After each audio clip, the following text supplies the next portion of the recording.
Okay,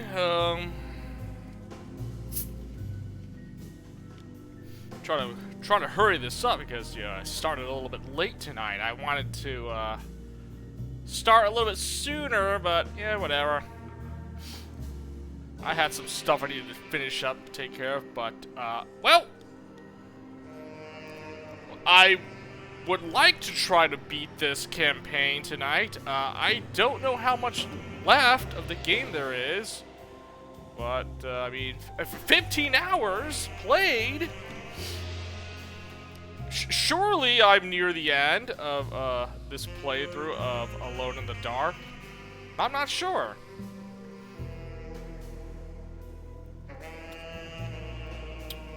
It's been an interesting one, though, so...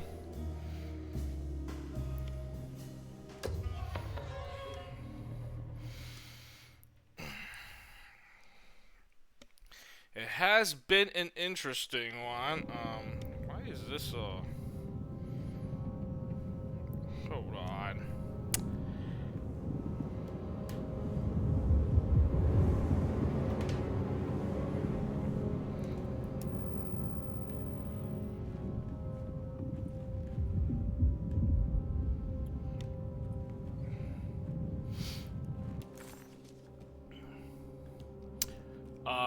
I need Disheartened by his failure to make Emily understand what he was doing, Detective Conby actually felt better seeing the frozen hell before him.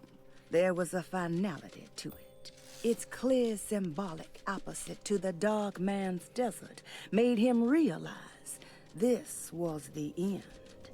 Soon, it would all be over. Alright, having listened to the last story synopsis here, I mean, I say it's near the end?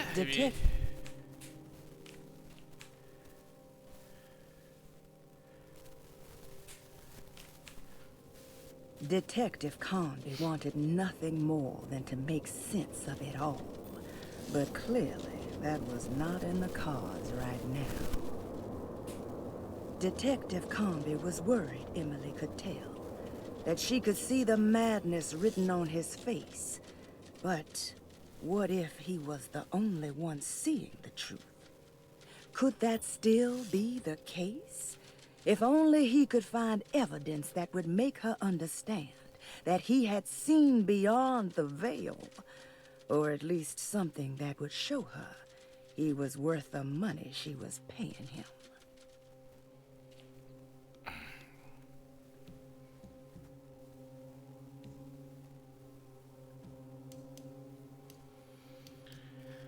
Oh,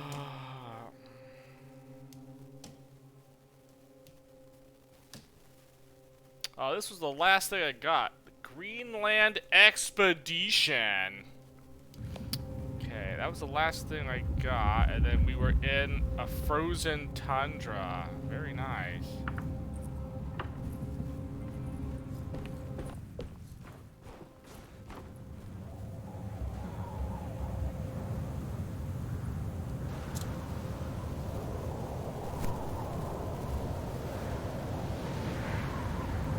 I guess we were shooting flares to find out where we're supposed to go. I mean, it says for me to use the flare gun, light up the sky, look for waypoint flags.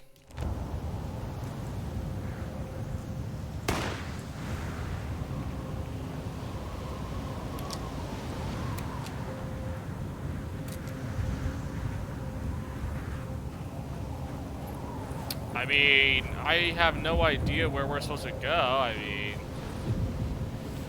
surely you don't get lost just running out in the in a snowstorm of some kind, right?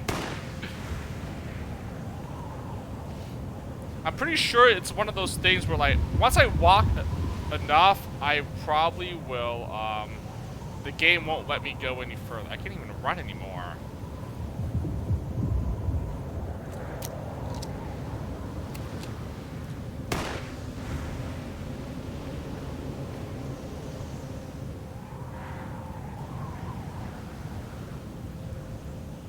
Oh, there's a flag.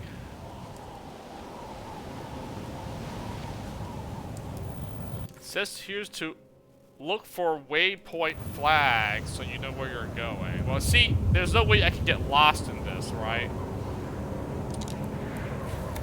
Like, that's not possible, is it?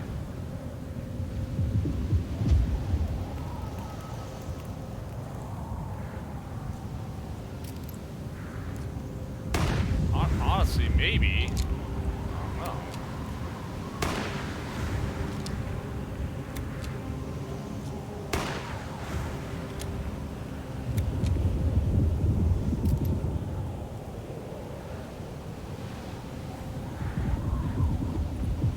Can you run at least? Like...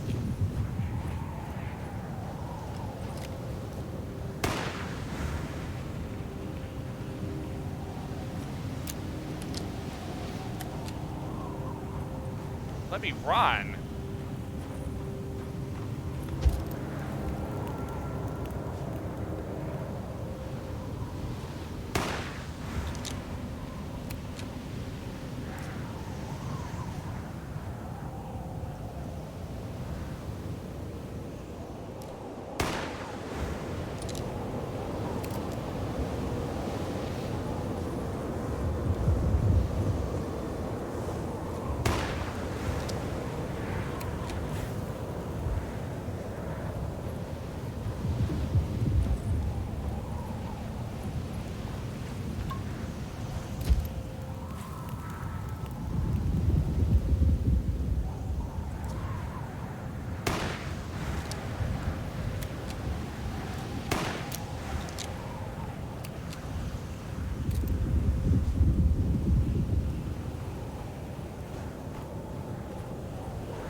Oh.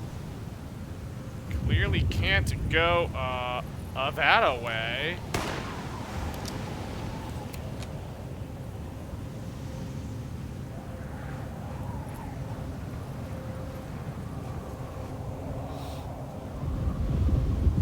Okay, well, I obviously see where we're supposed to go next, so...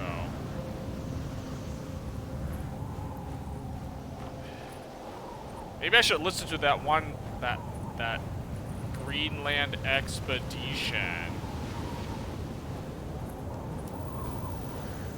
before I, see what the heck is going on up here, huh?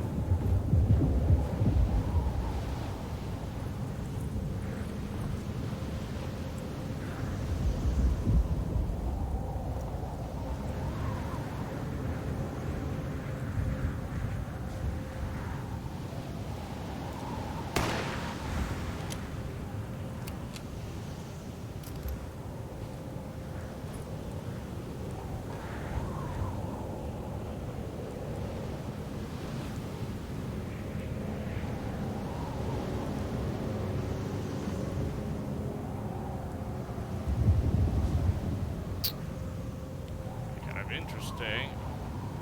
Can't run.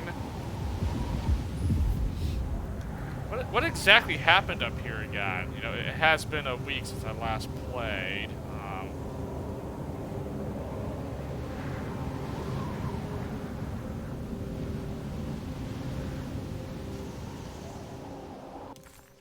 We should probably investigate the ruins. Well, I mean, I should probably read this thing. Right? We found the ancient Stellarium perched on a cliff facing the Arctic Ocean after a day of sailing due north of the that's a lot of Eskimo reading. encampment. Jacob van Oostad was our most keen member of the expedition.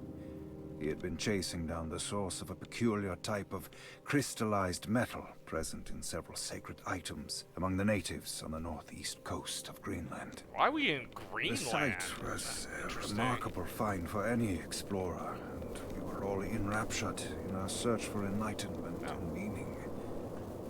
The surviving architecture seemed almost unearthly in origin and astonishingly sophisticated. The metal Jacob was searching for was abundant, almost ubiquitous. We were so taken by our find that we were surprised by the sun falling below the horizon. As we quickly picked up our gear, ready to head back to our camp, Jacob van Oostad declared that he wanted to stay. He was adamant. We begged him to reconsider. The night would be getting colder by the hour, and we feared for all our safety. Jacob refused, threatening us with violence if we wouldn't leave him alone. As the snowfall turned heavier, we left him there on his own. The next day, the weather became worse, and we had to spend hours enforcing our shelter as our tents became increasingly useless. The group had written off Jacob, thinking he must be dead. I had an urge to make one final attempt to save him, so I headed out as darkness fell with a handful of flares and headed toward the coast and up the climb towards the Stellarium. That's when I saw him, transfixed by a burning sky, that celestial lantern. Jacob keeled over and let out a painful shriek that struck me with such fear and pity. He was crying in agony, for the cold weather had ravaged his flesh. I called out to him, and he turned to face me. His vacant stare held me in place like a needle through a butterfly, and he said, "You must leave now, Herstan. Go, and never come back." And so I left.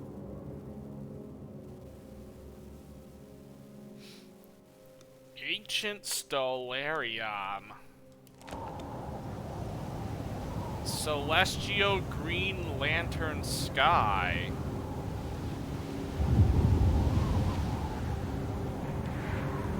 I think I see someone over there. Jacob van Oostad.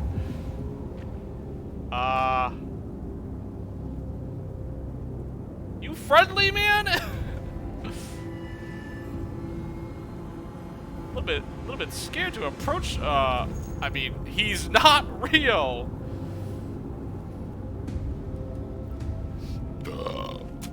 You're not real.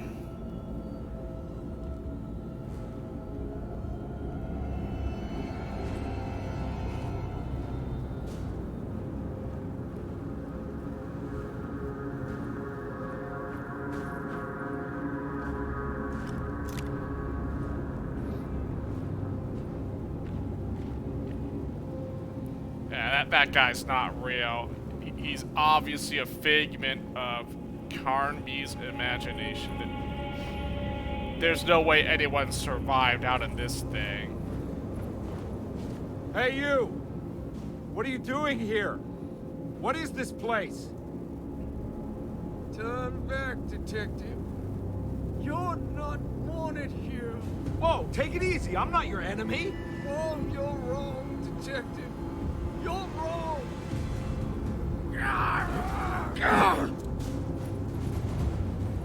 Oh, I gotta fight this guy.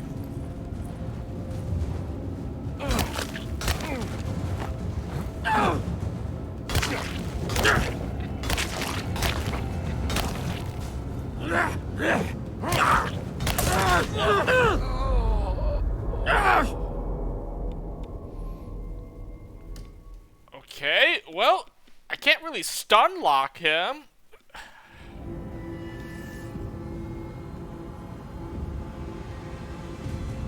Now I can't see anything.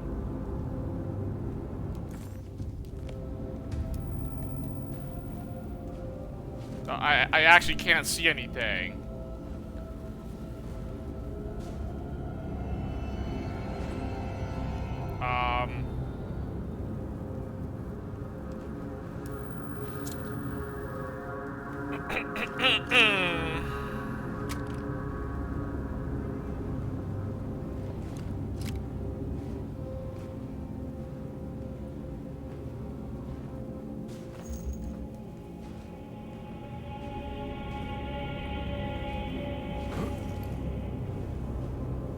Hey, you!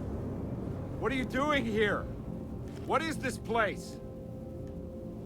Turn back, detective. You're not wanted here. Whoa, take it easy. I'm not your enemy. Oh, you're wrong, detective.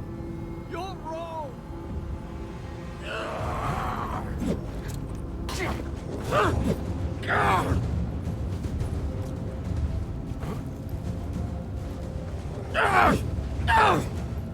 Well, you know, if I could see, this blinding light is like really.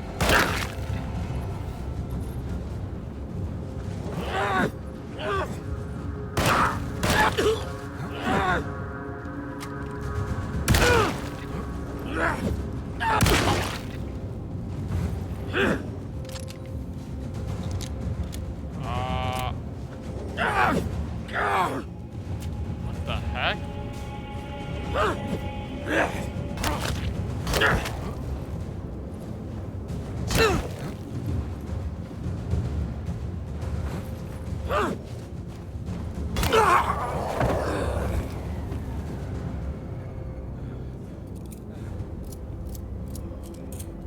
Well, I mean, there goes Jacob von Ostad.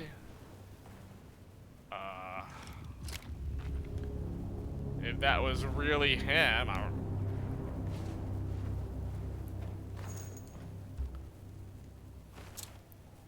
also,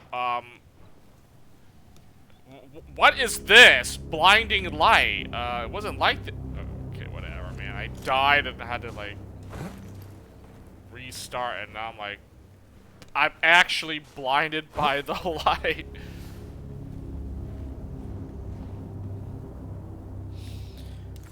Blinded by the light. Enter the Stellarium. Wait a minute, there might be like some secrets and whatnot. Could be. Those land yaps might be around here somewhere. Just gotta make sure we don't miss out on.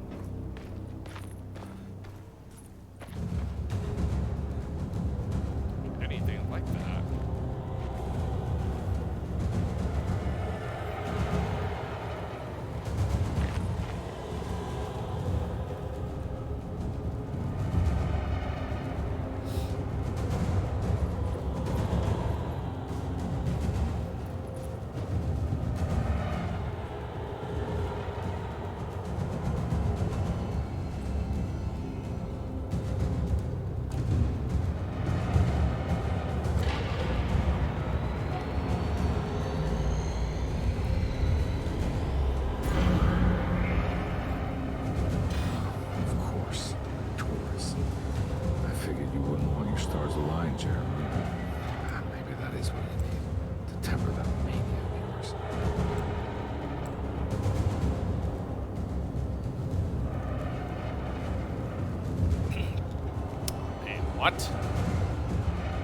What am I supposed to make?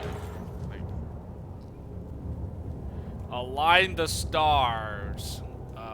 What star? It said something about Taurus. Now, let's look at the book here and see.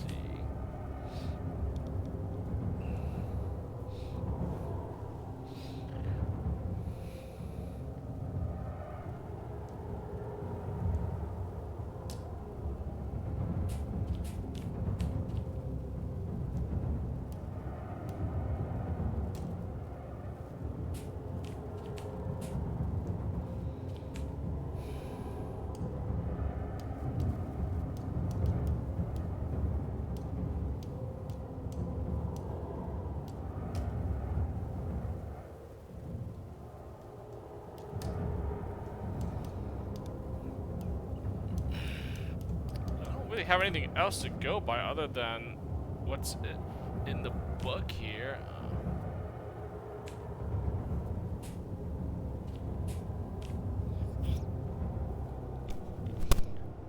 I don't even know what's the symbol for Taurus.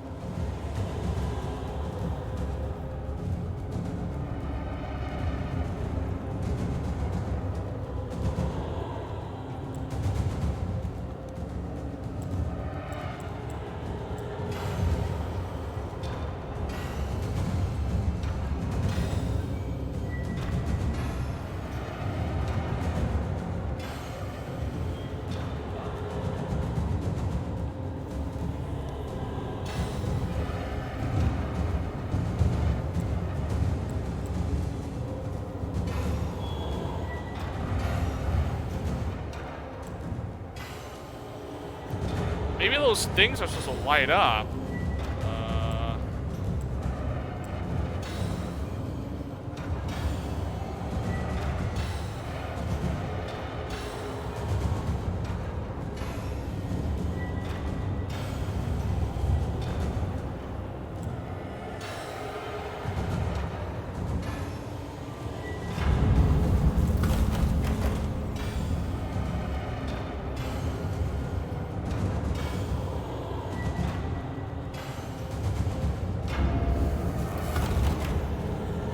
I don't know. I mean, I guess those things were supposed to light up or something. Alright. Now what?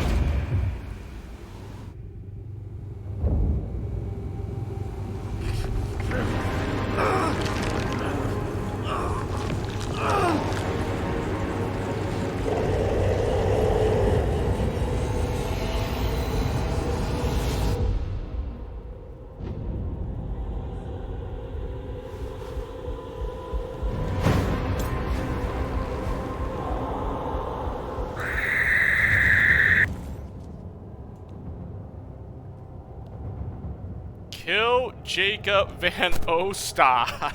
Okay. God's sake, stay dead, will you?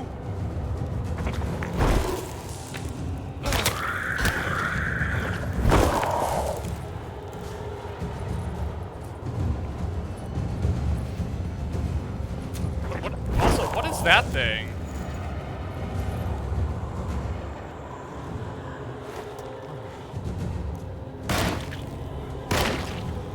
Oh, he has an HP bar! Oh, that's a first?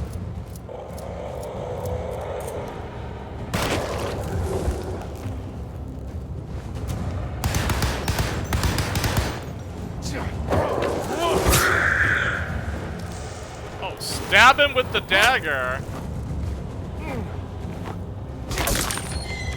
Okay, that didn't do much.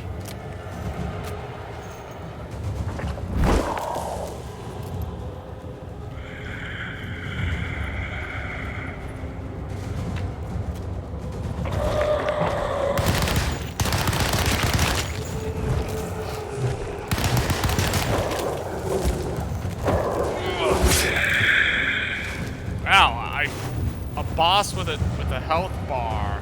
I never thought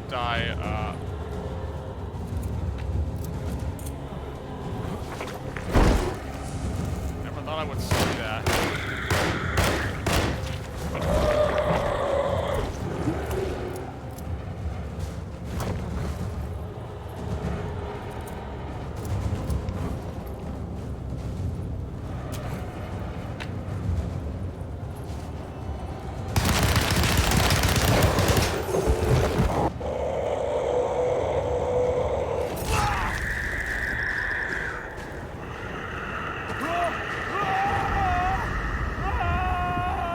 Boss with a health bar. I mean,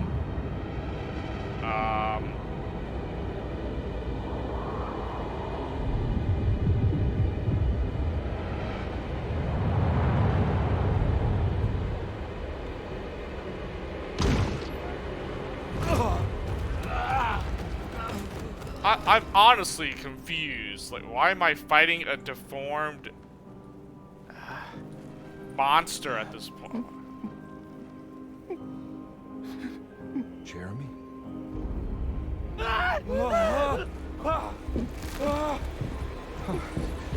Wait, that was Jeremy? He would what? The Dark Man? I'm confused! Did everything? Aren't you happy? Stupid charlatan. What more do you want from me? You want me to lose my mind? Oh, my lord! Doctor! Baptiste! Quick! Jesus. What were you thinking, compare? Chapter 5? What? There's more? There's a chapter 5? Oh, okay, well, I guess I'm not done.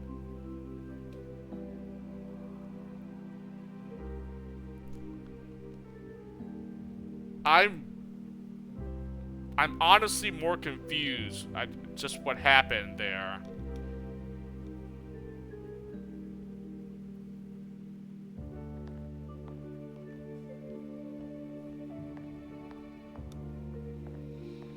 You awake? You are awake. Mr. Conby's up. Hey, buddy. I thought you'd be knocked out for the rest of the night. Come on out and join us, will you? I'll save you some gumbo. Good to have you back. You gave us all a good scare. What happened? You had a psychological breakdown.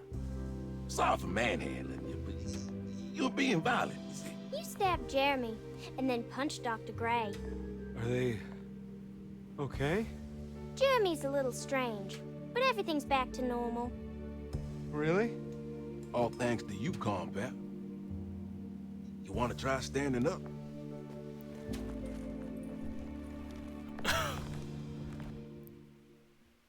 The Dark Man Well, was the doctor? If it isn't the hero of the day. How are you feeling, Detective? Never better. How about you two?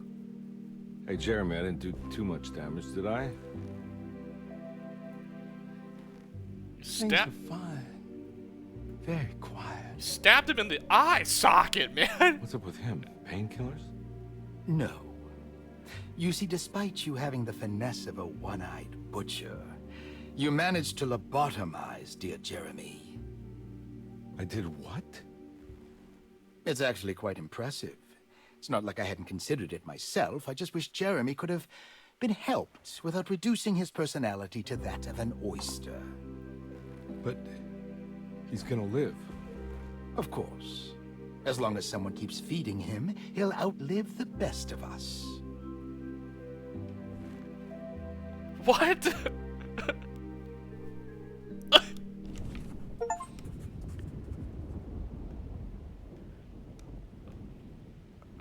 I'm confused. Everything was back to normal. Did any of it really happen? What had Conby actually been doing all night? I'm confused.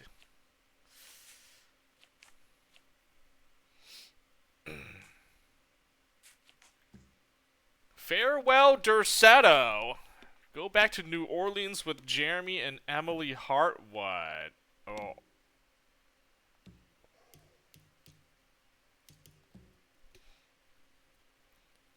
Okay, you know, I'm gonna wait till I actually finish the game before I say anything more about the story. Does Emily know about Jeremy's condition? Yes. She seems to be handling it quite well under the circumstances.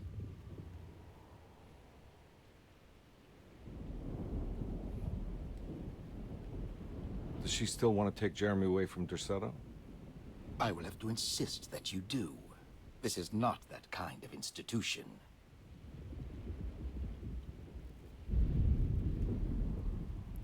So, Dr. Gray was the Dark Man, and I guess all those things was just hallucinations or Jeremy's, I don't know. Like, wait, so Jacob Van Ostad was Jeremy. I was fighting him, and I stabbed him in the eye with the snake dagger, and I gave him a lobotomy. So now he no longer has those. He's no longer like crazy now. I'm lost. I'm confused. Jeremy, hang on for a little longer, okay? We'll be going back to New Orleans soon. Oh, good. I do so miss the city lights. Like that's what the doctor recommended. He said, well, as a last resort, you might have to give him a lobotomy to fix his brain or his mind or whatever. Like, and then that's exactly what Carnby ended up doing. The doctor didn't want to do it, but that was like his last resort, as you know. Yeah, I know. I mean, it said so in Well, I guess there is no chapter 5. I guess chapter 5 has to be left. Sacrificial dagger, Dark Man's contract.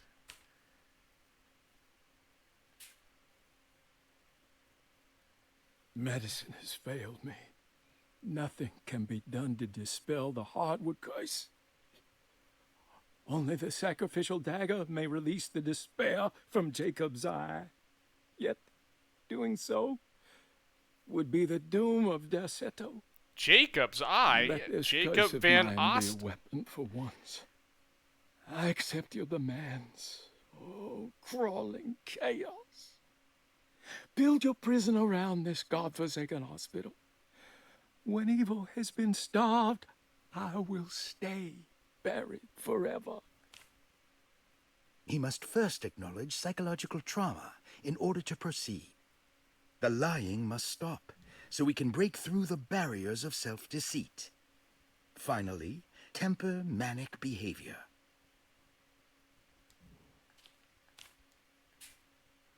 So was Jeremy just crazy, and then all this? I don't know. I mean, there's no way it was made up, right?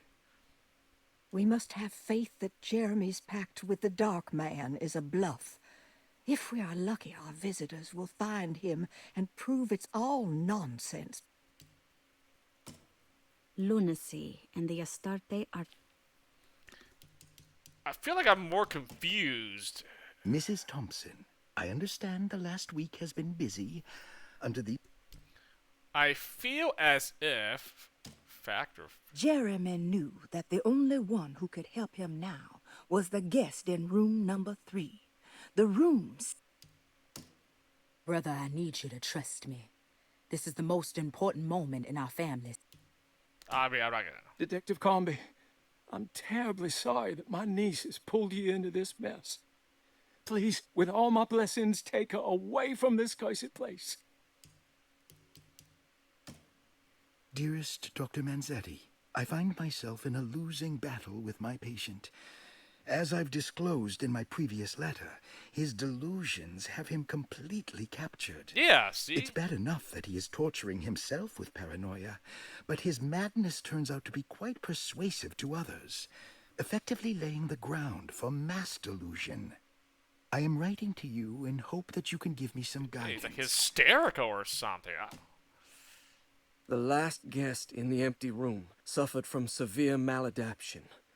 I must write this down, because if I understand the condition sufficiently, it could make me deny this fact at a later date, and there is reason for me to think I may come to suffer the consequences from this dysfunction, as some who came in contact with the guest seem to adopt a new worldview. Also, I mean, I guess I had to play the other characters' campaign to know the rest of it. But yeah, what happened to the There was a gardener. I don't know what happened. We don't know what happened to him. And then the clerk. What is it? What's his name? Paul the Waits. Did he die? Like, we never saw him. I have finished tidying up, Miss. Like, okay, yeah, Perosi, yeah, she died. Cassandra Beauregard died as well. I'm not sure I understand how some of these characters died. They obviously must have died as they must have already been dead when Carnby and Emily got here, right? Or it must have happened during the events, right? I think it said like. No, I think it said the doctor said something about whatever happened to Cassandra. Yeah, Beauregard, suicide, and then... How did Perosi die? We don't even know. Mrs. Thompson, I understand the last week has been busy. Perosi Under died these somehow, and then circumstances, I find it Cassandra important Beauregard, to remind you that Derceto's suicide? concerns are not a public matter, nor is it something that should upset you. Please continue your excellent work, and don't spend a thought on the death of Perosi, or, more importantly, the suicide of Cassandra Beauregard. They should mean nothing to you or the staff. I rely on your loyalty, and trust that your close kinship with the Tabois siblings will keep Derceto's secrets hidden. Dr. Gray. I mean, the fact that he even said that, keep our secrets, like, what? You probably killed. She must have died nefarious deaths from both of these characters here, and then. Well, I mean, I'll probably see the rest of them, but.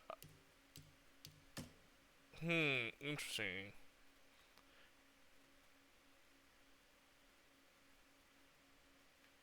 Radiography. Patient Jeremy Hartwood. Date June 14, 9. Hypothetical psychosurgery based on the ideas by Burkhardt and the St. Petersburg research could end up saving Jeremy's mind. Severing the connections around the frontal lobe would certainly solve most mental afflictions. The procedure would be brutal in performance, as well as in efficiency. An ice pick pushed through the edge of the eye and into the skull would Sometimes, I think this place makes me worse. That Derceto might be my grave. A coffin made of ostentatious architecture. Who wrote this? A Taj Mahal for the drunken. Did McCarthy write this? Moment. Oh yeah, this was. I found this in McCarthy's room. I think. Moment of clarity. Look for the girl. This is also Detective. I have made many discoveries in my case. McCarthy.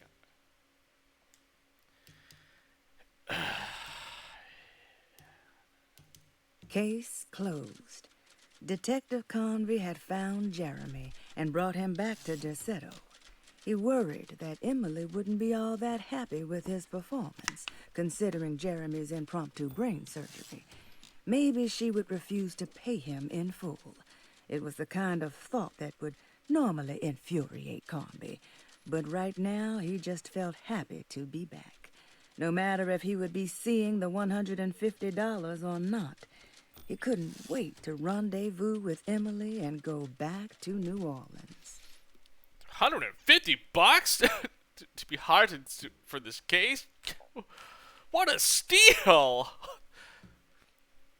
I mean, I don't know how much $150 was worth back in the 1930s, but like, god dang! I feel like $150 today probably wouldn't be much. I mean, that's that's like. Okay, I can't really think of a good analogy here. I was gonna say like you could buy 150 cheeseburgers. Not really. More like maybe 100 cheeseburgers at a fast food place or something. Though I don't know why you would want to buy 100 cheeseburgers. That's disgusting and gross. That's a surefire way to get to dig yourself an early grave. You want to eat 100 cheeseburgers. Heck, that's like for me $150 now. That's probably a month. That's 1 month's worth of gas money for me. I think I probably spend that much in a month. Commuting. Yeah, that's probably gas money right there. Yeah. That's definitely well, let's put it in I don't know, gamer value. That's probably a pretty nice if I wanted to buy a new keyboard or a mouse. Oh, new headset. I could probably buy a new brand new Logitech headset with $150 right now. There we go.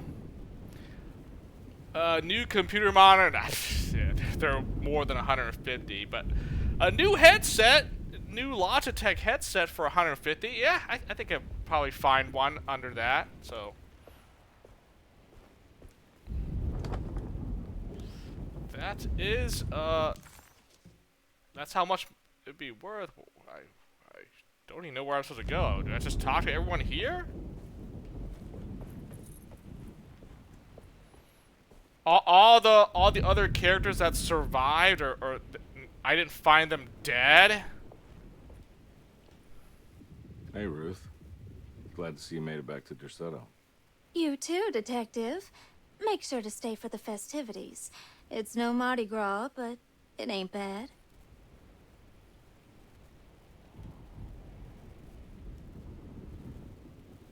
You seen Emily around? I saw her packing some things into that old jalopy you arrived in about an hour ago. I'm sure she hasn't given up on you yet.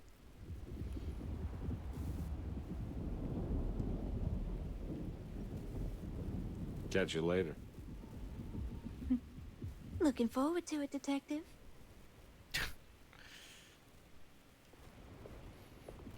Ruth.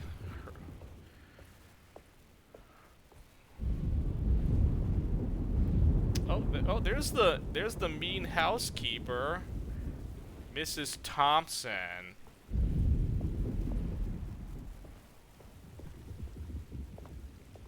Good to see you back on your feet, Detective. Have some gumbo. Thanks. I'll save it for later.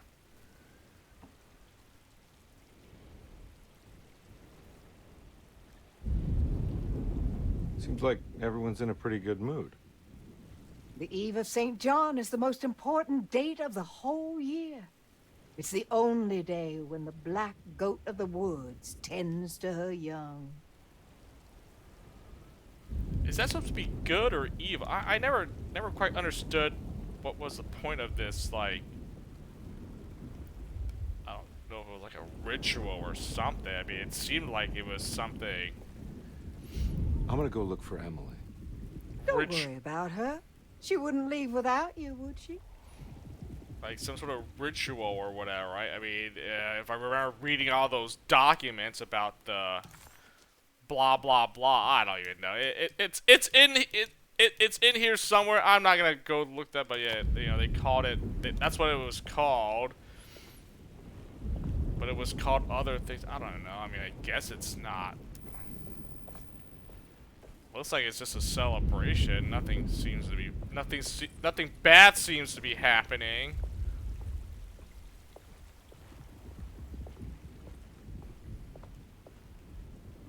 What are you looking for? Just keeping an eye out for the storm. Radio says it could be a wild one.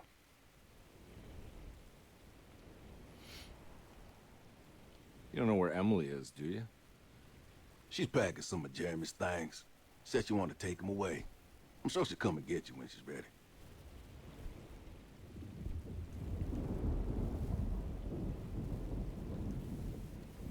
I should probably get a move on then. See you around, compare. Dude, I barely saw this guy. I saw him in the beginning, and then like never really saw him ever again until like near the end here. Oh, well, I guess same thing with her. The nurse Lottie, and then yeah, you also I guess you barely see all these characters like more than like once or twice throughout the game here. So I'm like, I don't. Wait, no. I'm not done talking to everyone here.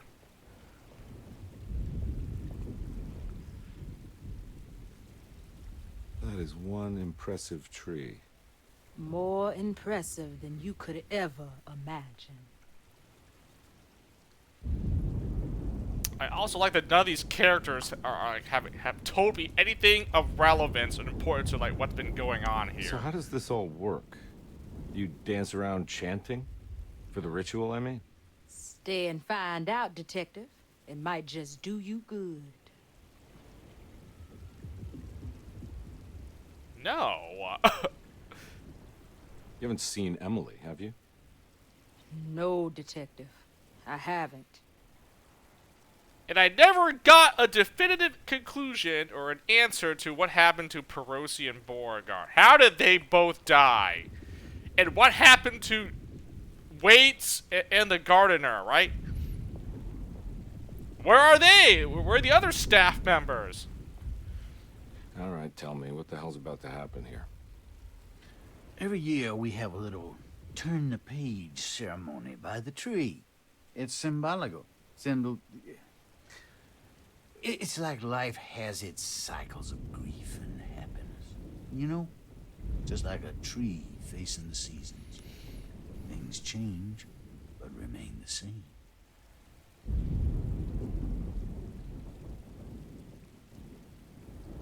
So this is basically New Year's Eve, but with a tree metaphor. Exactly. You're so smart. It's about starting again. I mean, who could use a positive message like that more than a bunch of lunatics like us?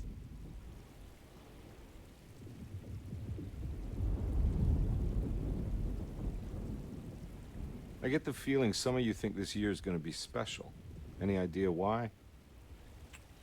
Well, we got some new words, thanks to your buddy Jeremy, and some other changes to the program. Let's just say we're all in this year.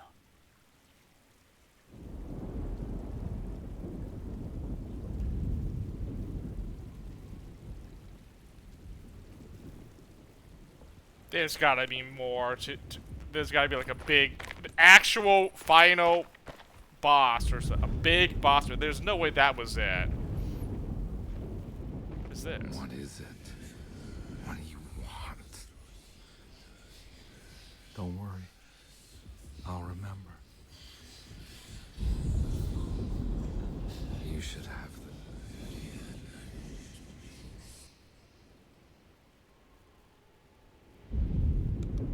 Leave an offering at the Whispering Tree. Oh! Oh yeah, I was supposed to do that. That was one of my objectives.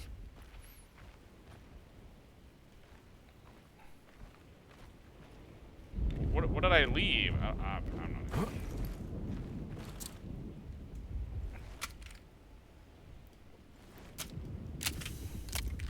Well, I have all my weapons still and whatnot. Oh, I should probably take a drink too. Heal up there real quick. I'm gonna have an ice pick as my weapon.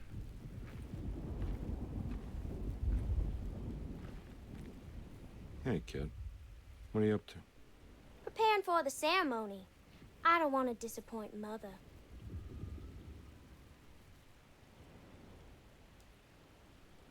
What's your part in this? I'm the Cabersan Corn. It's very important. Only I can settle our debt.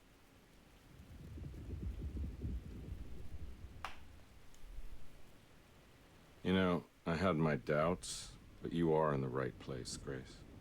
I think you might be right. For once.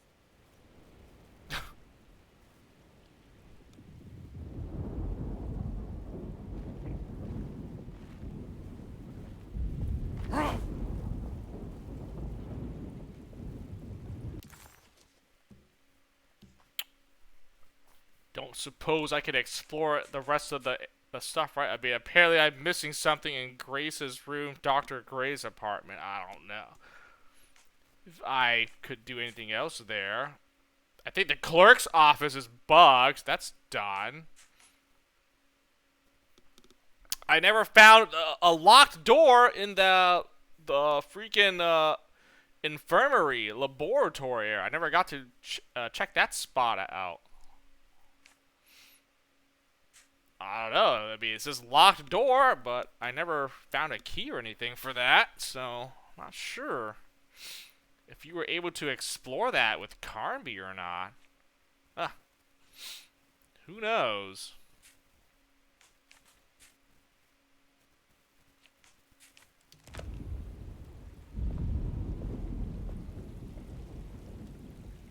Wait for Miss Hartwood. Hold on.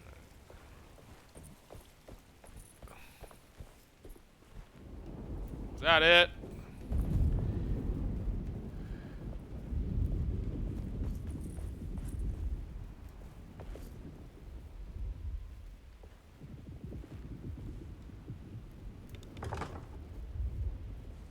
I guess that was it.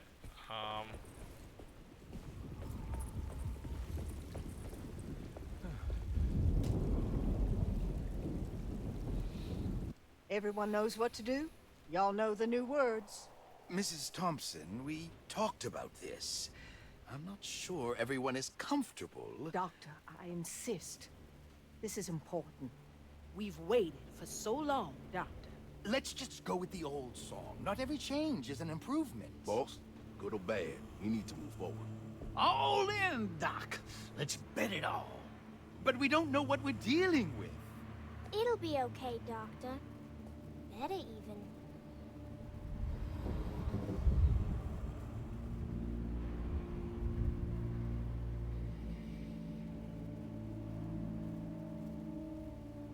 Offer their praises and abundance to the Black Goat of the Woods. Hear us, mother. Take pity on us. Take pity on us. Ever Hear there us, is mother, and and abundance take to the black goat take of the pity woods. on us. Hear us, mother, and take pity on us. Take pity on us. Ever there is and abundance to the black goat of the woods. Hear us, mother, and take pity on us. Accept our sacrifice. Judge our work. Stop!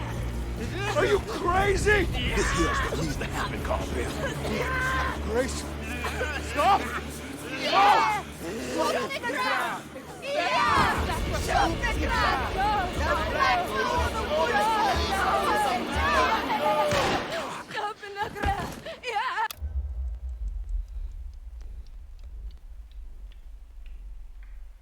Detective, get my uncle out of here.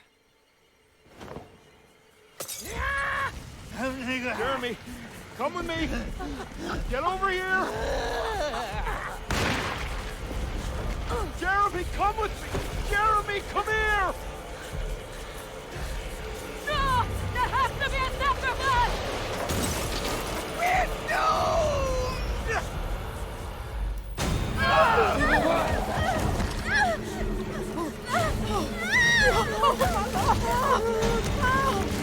Jeremy! Come on.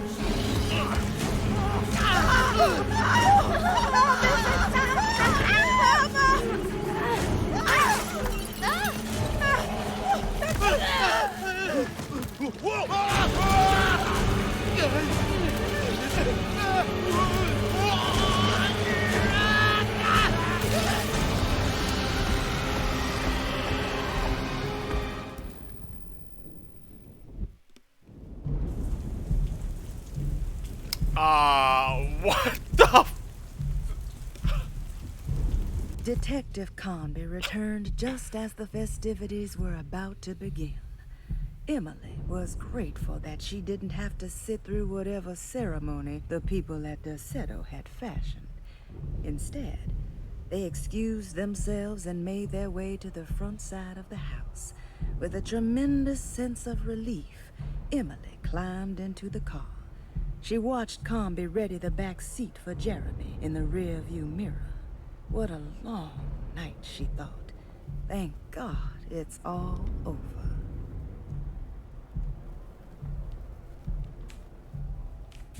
Dude, all of them just got...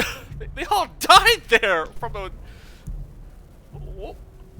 The tree became demonic. Stop the black goat of the... What the fuck?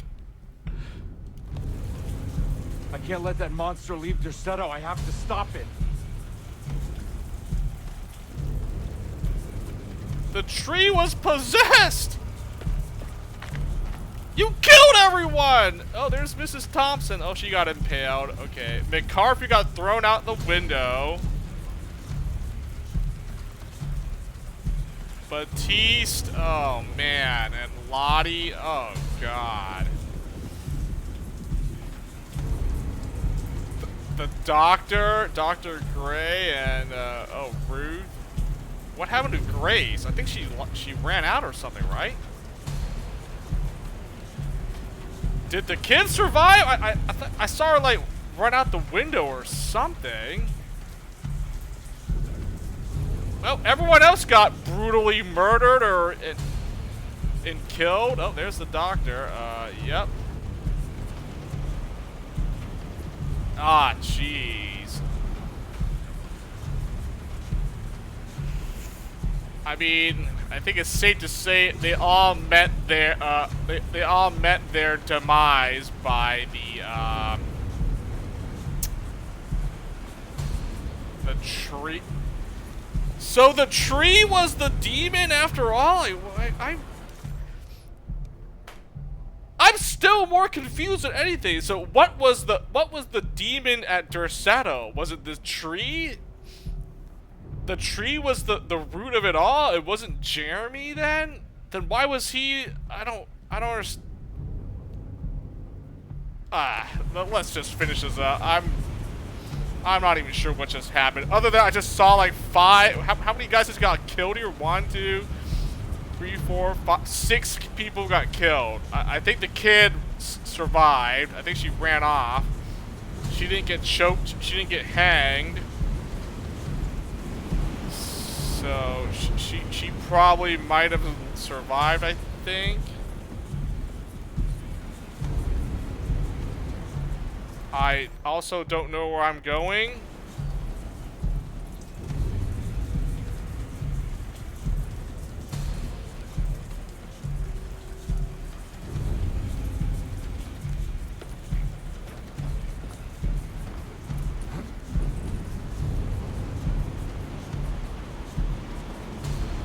Where the F did this tree run off to?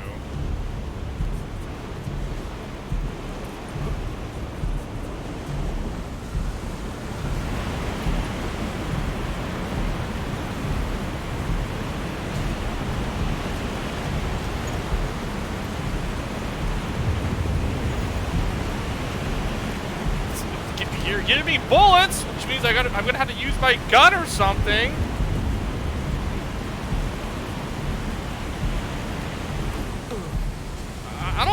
I don't feel like me shooting at this thing is going to do much.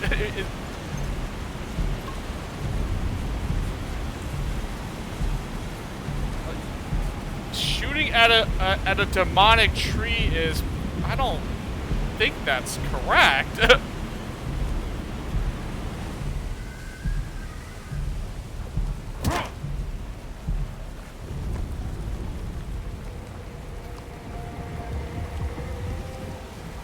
Okay, so well, I guess this is the big boss man. A demon tree.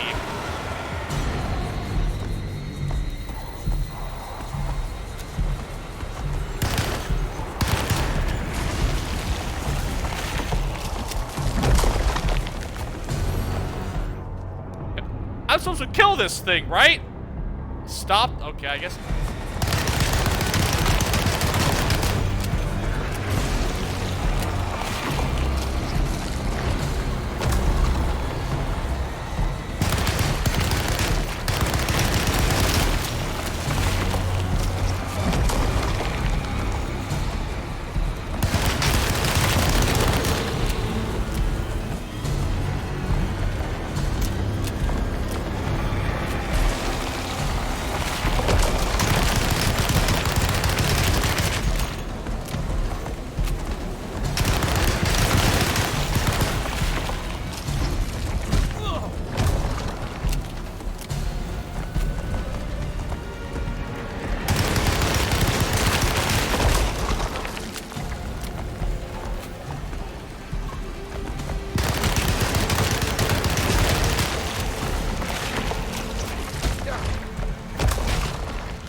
I know what to shoot at here.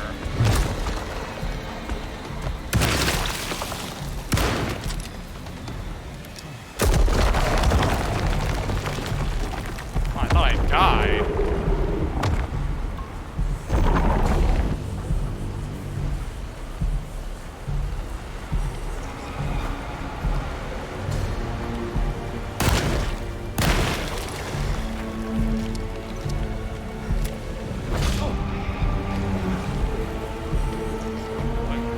What am I supposed to do?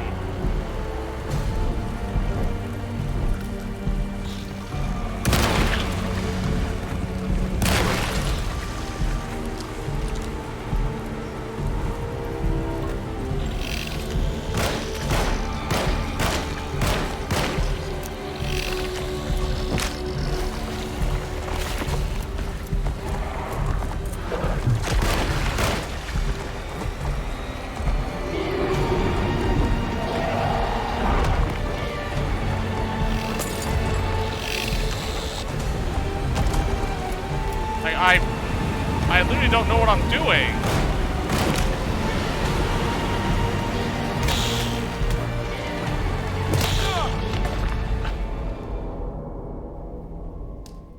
am I supposed to shoot at this thing or okay? Well, I think shoot at these stupid minions is not doing that. Okay, just shoot at the big boss man.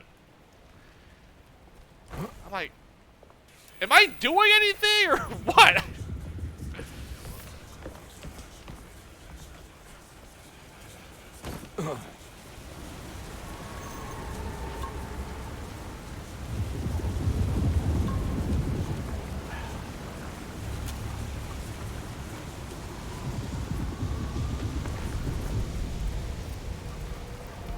Okay, I think I see like some weak points on this thing. Okay, so I don't mindlessly waste my bullets. So I kill those little, those like spore-looking things on its like head or something.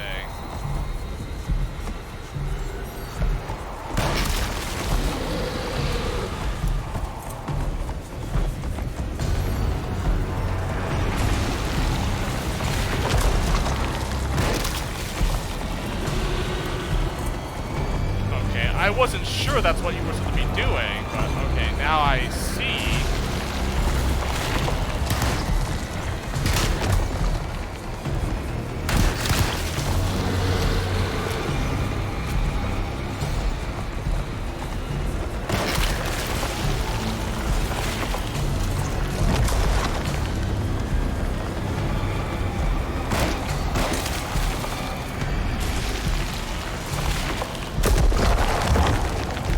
Okay, this makes more sense now.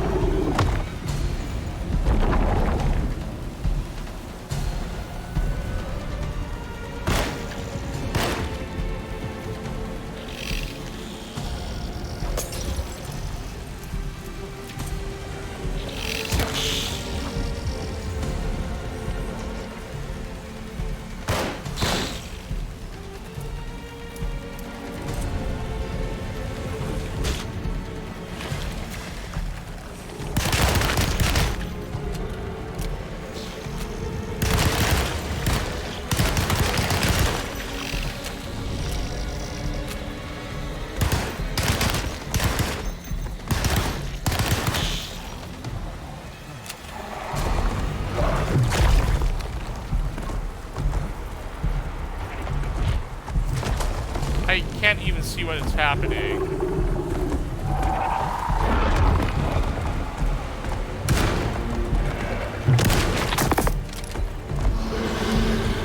Okay, shoot the weak points.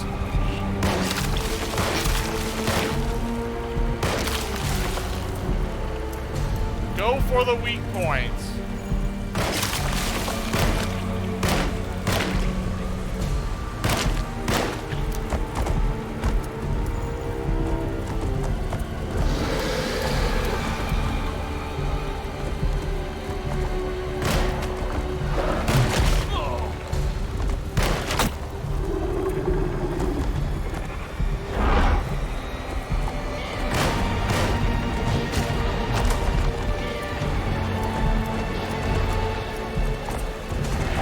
God, the reloading!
that it?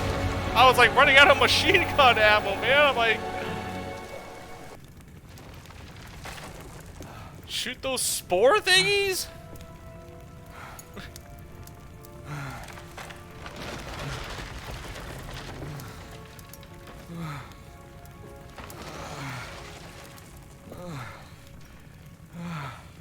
Detective, Oh, what the hell was that? I tried to tell you. There was so much evidence. Their devotion to the Black Goat was like nothing I've ever seen before. I felt so dumb believing any of it, but I'm glad I did. Are you okay? Everything is out of order. This isn't the way the story goes. I shouldn't be alive. Yeah. Oh, you're welcome, buddy. Oh, she did live. How are you doing, sweetie? I kinda like it. You ruined everything, but I'm not mad.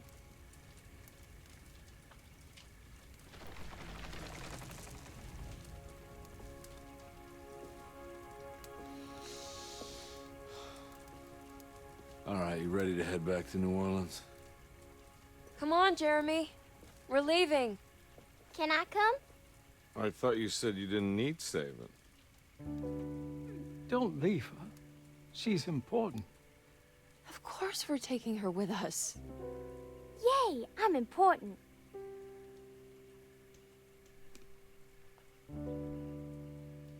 So everyone died except for these four. What? Really? So they were everyone at Derceto was just, they were cult members worshiping that demon tree or whatever. Like,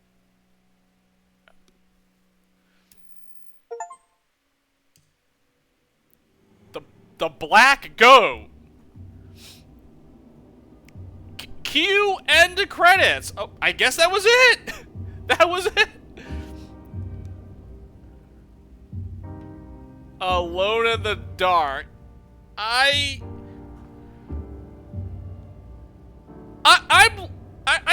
left more confused than when I first started.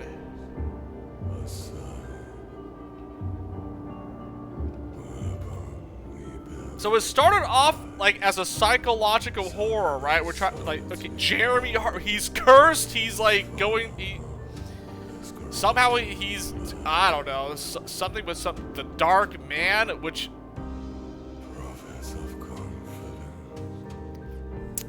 the Dark Man was Dr. Gray, or it was him at the end, like.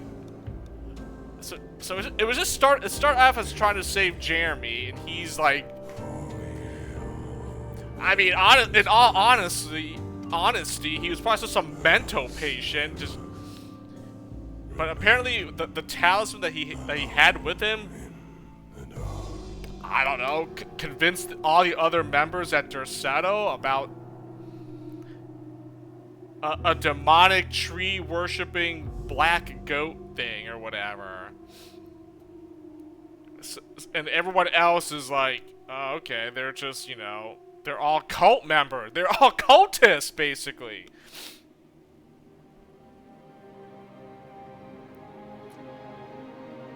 And I guess to appease their Black Goat or whatever it's called, their dark god, they had to sacrifice a kid, an innocent child, to appease the god, and then obviously we disrupted it, and then it went on a rampage. It killed everyone except for the two main characters, Jeremy Hartwood and Grace Saunders. That they all survived. Everyone else died. I mean, no, I can't say that some of them didn't deserve it, but I don't feel like, I don't know. I don't feel like all of them deserve to just die at the end there. I mean, but I guess they were all cult members. They were all worshiping it, so I guess it was just, I don't even know. Well, like, I'm not even sure I fully comprehend or understand the story in Alone in the Dark here. I do want to look up something because I think there's a good explanation, or I can probably find something as we. I guess we beat Carnby's scenario.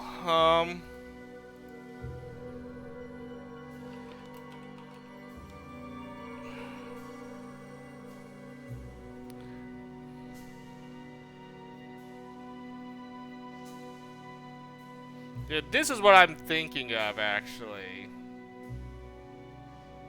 Well, we'll save that for once the credits finish up here.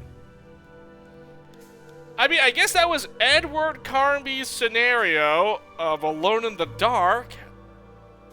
I obviously have to play as Emily Hartwood and see what she went through during this entire time. I mean, unless she gets sucked into the Shadow Realm, you know, like, she gets forced into seeing, like, all these monsters and creatures that Carnby witnessed. I want to know what's different with Emily Hartwood's campaign. Like, what does she do differently than Carnby? That now I'm legitimately curious.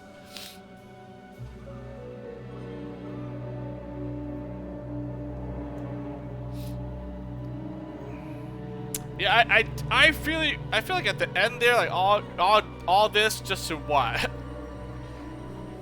Lobotomize Jeremy so he's no longer crazy, I guess.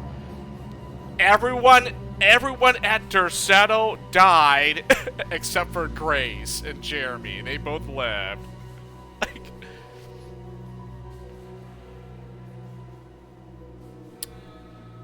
I guess I never got a definitive conclusion to it. What happened to the clerk, Paul Waits, you know, Perosi and Beauregard, both their deaths. I don't even know who killed them or how did they die or whatever. Who or what killed them and like their cause of death. We never figured that out as Carnby. Yeah, the clerk Waits, he died or went missing. The gardener is also was not here at all. So like, what happened to them? Maybe they got sacrificed or whatever.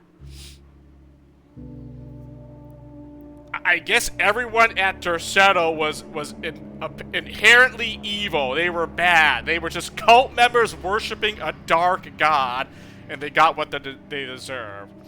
They all got sacrificed or brutally killed by this thing. And then Derceto got burnt down at the end. I guess that was it. Like,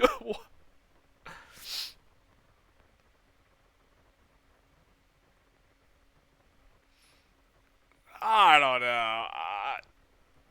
I honestly, I feel like I just got more lost and confused at how the game ended there. I don't really feel like I got. Maybe it's me. Maybe I just didn't understand the game. That I don't know. The story just felt. I didn't fully understand the story. That I'll just say that. I'm not even sure what happened. I mean, I guess we beat it. But confused. Back in 15. Yeah, sure, whatever, man. Get some food, I suppose, for late night. Well, I wasn't sure how much was left of the game. I thought Chapter 4 was... Oh, there's a Chapter 5. Oh, well, not really much of a Chapter 5. More like...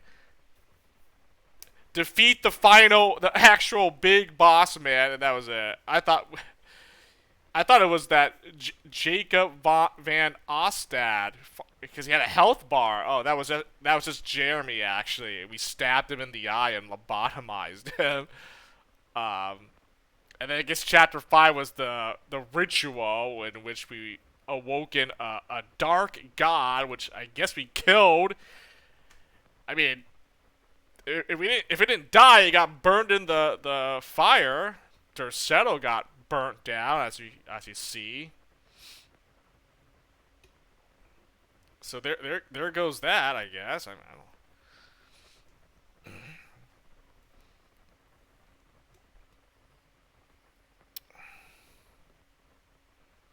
But yeah, I think as I was playing this game, there was like something. It was definitely based on. I think like the from what I remember hearing about like the game, like the history of Alone in the Dark, like I guess I would say like the original creator who came up with the game itself, Alone in the Dark. Not this version of the game, but like the original games. I think it was definitely inspired by like a different thing, which, you know, I had to look it up because I'm pretty sure I've seen it before, but like other games use this thing. I'm like, oh, okay, I'm like, oh, so that's what it is. Like, well, as you can see in this little scene, look at all the tentacle monster. You know, but it has to do with. I mean, I don't know exactly what the exact like word is it for, but it's basically like anything that's I don't even know. I've seen it in other games that use this too, but basically like these evil ones or dark gods or whatever they call it, like it's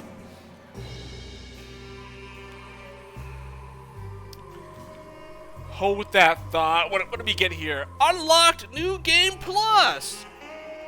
You can now play with all weapons unlocked, deadlier combat, and some new surprises. And starting a new game.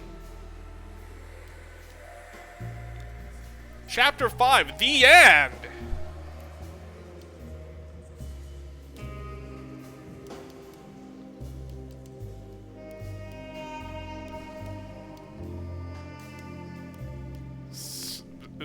Is this it? Okay, what happens if I press continue? Where's my New Game Plus? This is not New Game Plus. What?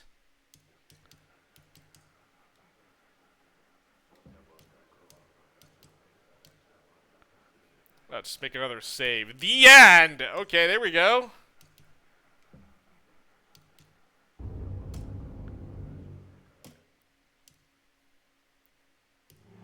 Oh, maybe I do start a new game to get that. Load. I thought I would get like, you know.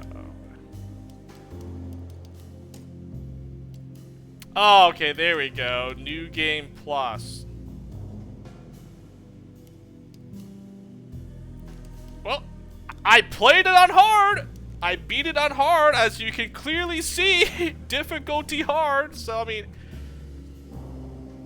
I didn't think it was even that hard, honestly. Yeah, I mean, once I figured out the combat, like, okay, don't get hit by the enemies because they do a lot of damage to you, but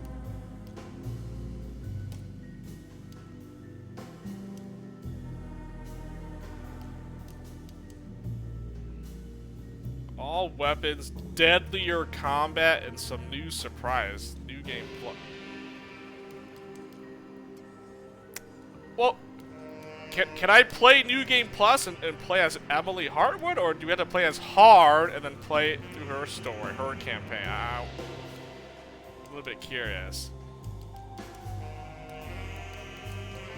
Okay, I'll start that. I mean, the night's still young. I guess I'll probably start Emily Hartwood's campaign now. But what I was saying is like the game was like this. The Alone in the Dark games.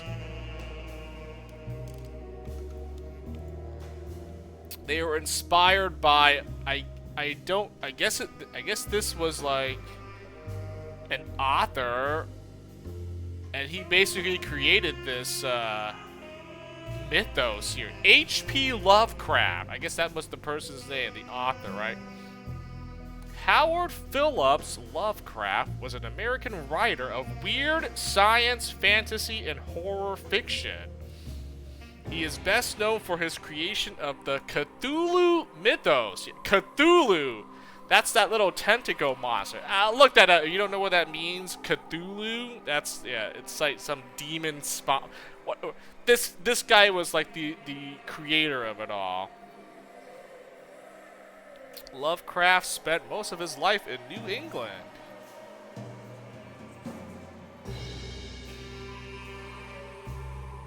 Oh, born August 20th, 1890. Died March 15th, 1937. About the same time frame this Alone in the Dark game takes place in, right? The 1920s, 1930s? Yeah, so during his lifetime, apparently.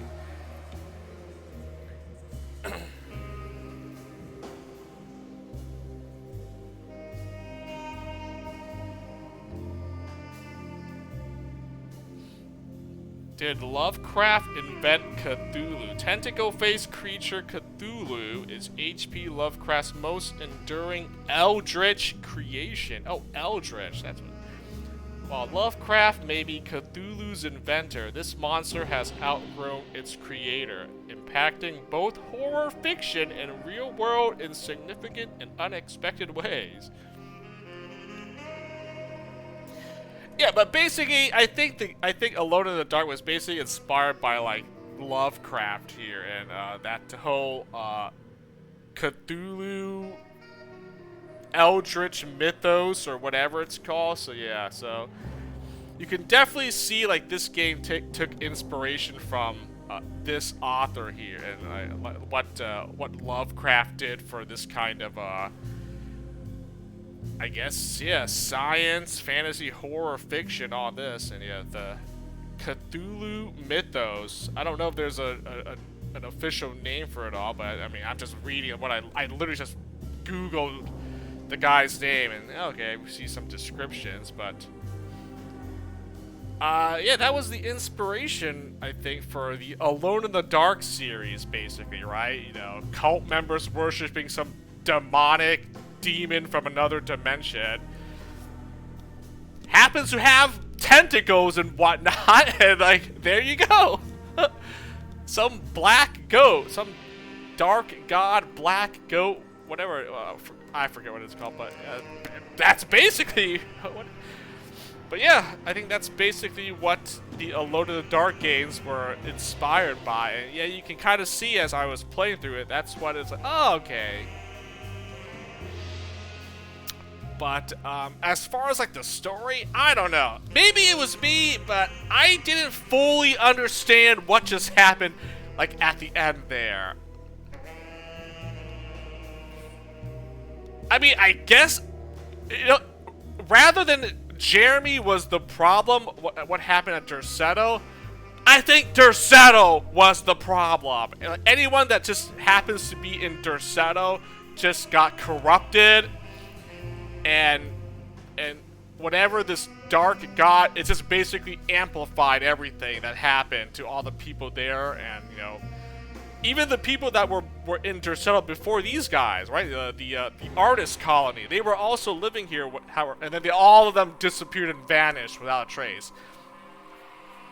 They probably got ritual sacrificed by that demon tree. That's how they all disappeared. That's my guess. Then Jeremy just happened to be just a crazy, you know, I don't know. His mind got messed up, and he got admitted to Derceto thinking he could be cured, when in fact, well, I guess the lobotomy was the only way to cure him. I don't know. Like, what the? I just. Well, at least we saved the kid, Grace. She didn't get sacrificed. She didn't die at the end there. So that's, I guess, all's well that ends well, right? It kind of sucks that all the other Derceto members died. Like, I don't think all of them deserve to just get, like, I liked that Batiste, the Ruth, that one chick. She wasn't bad. I thought the doctor might have been evil, but he didn't see me. In fact, he was kind of like he didn't even want to go along with the ritual. He was a little bit opposed to it at the end there. You know, I guess the nurse, Lottie. I mean, I don't feel like all of them. Maybe the housekeeper. She was kind of mean. She was rude and mean to Carnby. You know, Mrs. Thompson. Yeah, McCarthy was kind of whatever, but damn, all of them have to die like that? Like, what? I don't know. I guess you gotta play as the other character to know more about to know the rest of the story, right? I only played as one of the characters, so I guess I gotta play as the other character then, right? Can I play New Game? I mean, I want to play New Game Plus.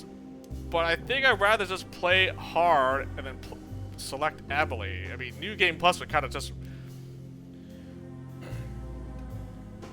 all weapons unlocked. I mean, okay, let me see. What does New Game Plus entail? Modern, old school, I guess.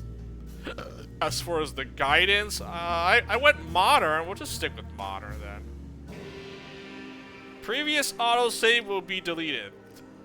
I just made a save, so we're good. If I can't play as Emily Hartwood, then I'll just play on hard difficulty then.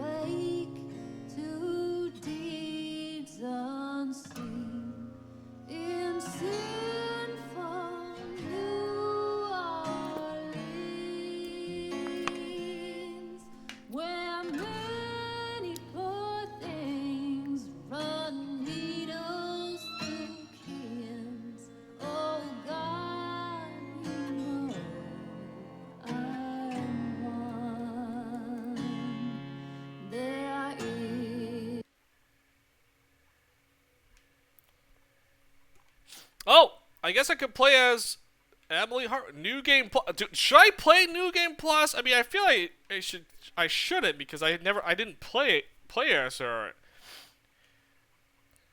I mean, I want the bonuses. I already literally played the game, you know, as Carnby here. I mean, I might as well just have fun with playing all the stuff on lock. Oh, okay, let me see exactly what you get. If not, we'll just play on hard then. I mean.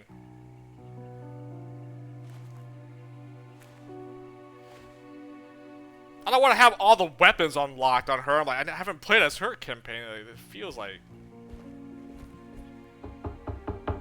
Hello? It's so quiet. Where is everyone? This is a big place. Maybe they're on the other side of the house. Stay here. I'll have a look.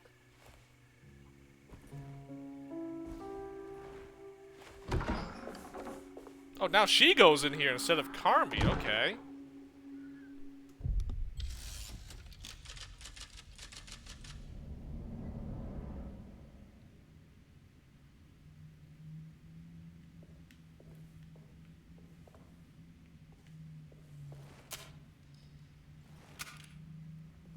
I have the same weapons. I have the revolver, I got the Tommy gun, and the shotgun. Oh. I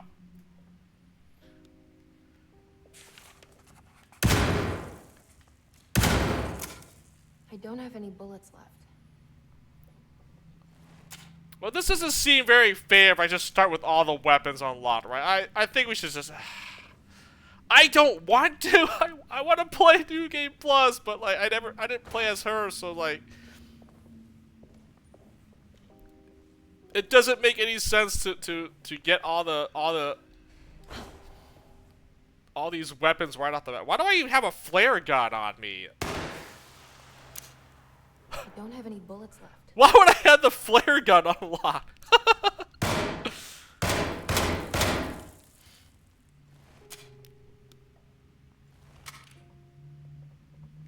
Okay, I can't do New Game Plus. I gotta. At least we can play New Game Plus as. So you just need to beat the game one time. You can New Game Plus it. I mean that's cool. You get deadlier combat and some new surprises. curious what that, you know, obviously the combat would be harder, right? It doesn't even give me a difficulty. I just get New Game Plus.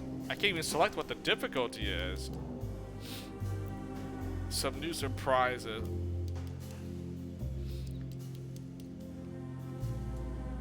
I guess we'll just do hard again. I mean, I want to do this, but if I was playing the same character, then sure. But yeah, I guess we'll just go hard. Hard with modern, right? Old school. No, I want the hints here. Some of those puzzles were like hard for me to to figure out. Give me modern guidance. Okay, we'll watch this cutscene. I'm gonna go.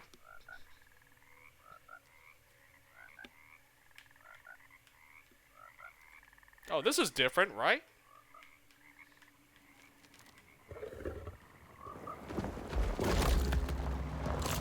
Oh, because I did New Game Plus. This is on hard difficulty. Oh, okay.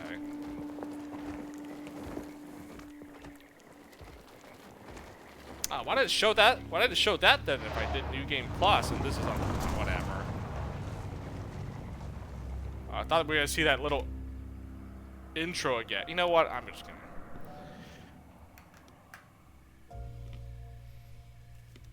So, your uncle. What's wrong with him? He's possessed. As in the devil? Something like that.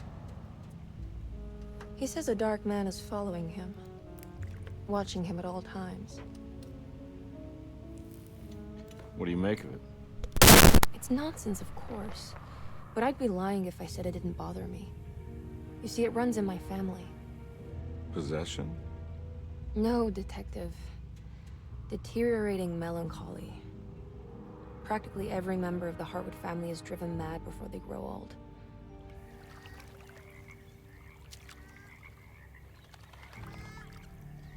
But Jeremy didn't kill himself. Is that why he's at Derceto? Despite being convinced that he is truly possessed, he decided to put his last chips on Dr. Gray and his psychoanalysis, figuring he might stumble upon some cure.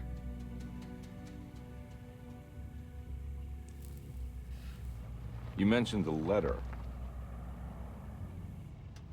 I received a disturbing letter from Jeremy accusing the staff and all the other patients of being involved in some cult. And now they are also out to get him. Could it be real? Or is it all just in his head? It's a story he tells himself, Mr. Carnby. Anything to avoid the truth. Oh, Which is? little did we know that was we're all actually terribly true. insignificant. That people mean so very little to one another. That there is no one out to get Jeremy Hartwood because he isn't worth getting. Here we are. The Dark Man might be all in his head there, but everyone at Derceto was obviously out to get him. He got sent here, and he was messing up with the not rest of well, the Mr. cult Carnby. members. I want to make sure he's all right.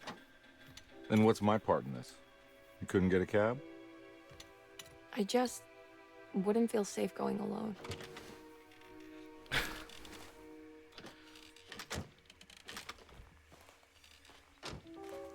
Did you bring a gun? Yeah. You think it'll actually come to that? No.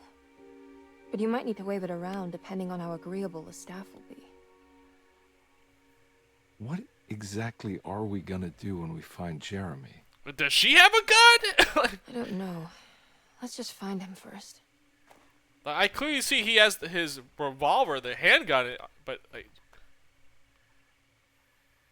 Well, I mean, if she doesn't have a gun on her initially, then she probably gets a weapon soon after, right? I mean, so.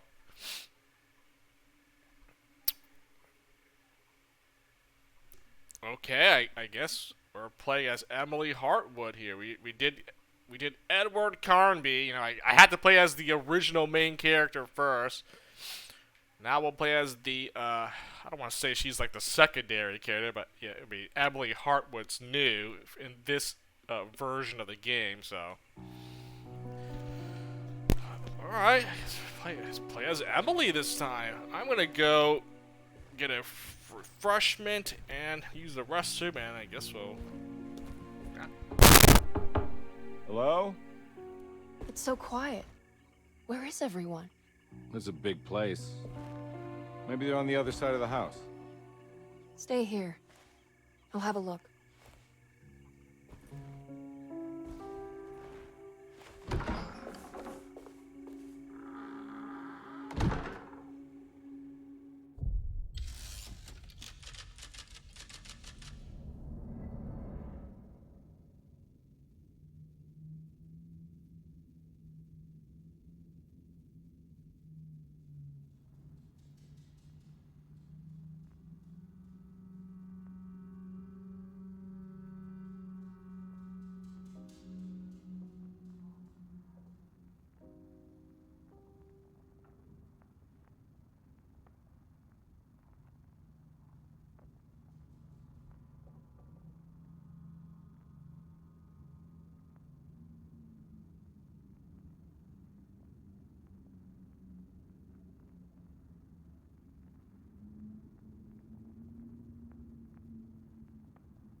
You know, I'm beginning to think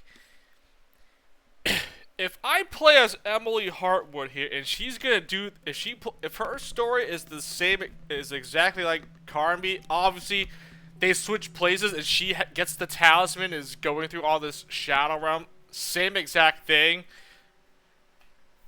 In which case, what the heck? Like, the story is not different whichever character you're playing as, you know?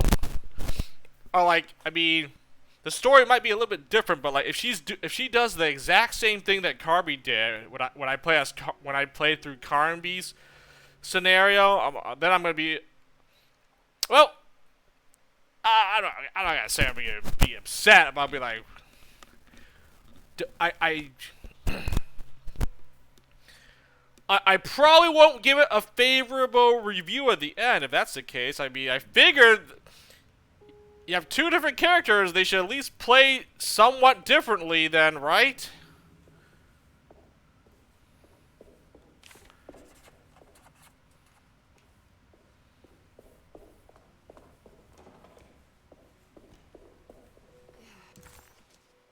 Surprised by her own reckless decision, Emily found herself breaking into Derceto. She mulled over how to present her story in case she got caught, but couldn't think of anything that sounded convincing. She wasn't much of a fast talker. Best to find a way to open the front door and let Detective Conby inside so he can handle the situation. At least Beauregard is narrating it because we're playing as Emily this time around, so that's different. Oh, I still have my Lagniappes that I collected. Okay, I haven't found them all, so I guess I'm going to collect the rest playing as Emily here then, huh? No, I didn't even find any of this at all. I found 2 out of 3 for this. A goat without horns. Oh, yeah.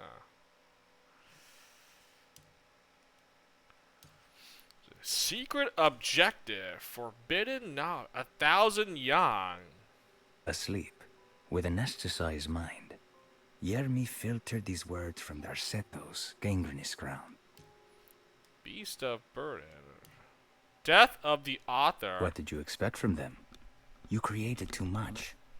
There wasn't any room to breathe.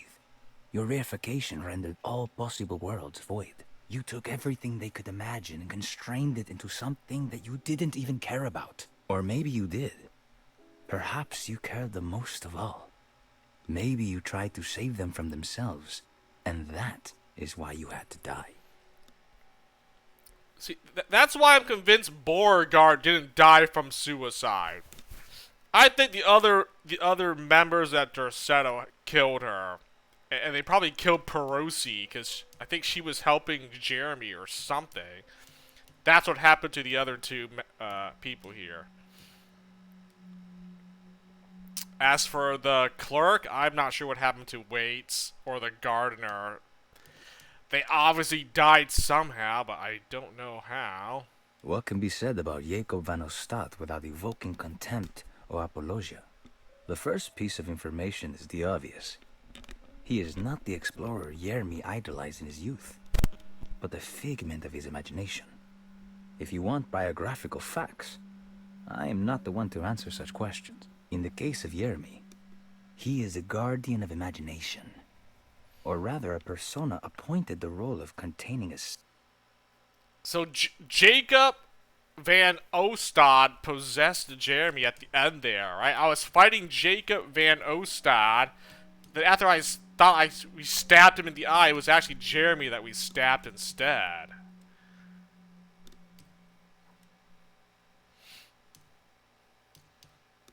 Heartwood Curse. Oh, I didn't get this. The last piece here.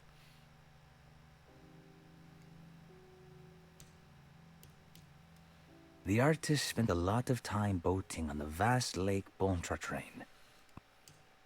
What a terrible thing to recognize that your betterment was an illusion. That you are so infatuated by the... So I almost have all these finished. I have what, 12 out of 15, so I need what? 1, 2, 3 more. That's it. Oh wow.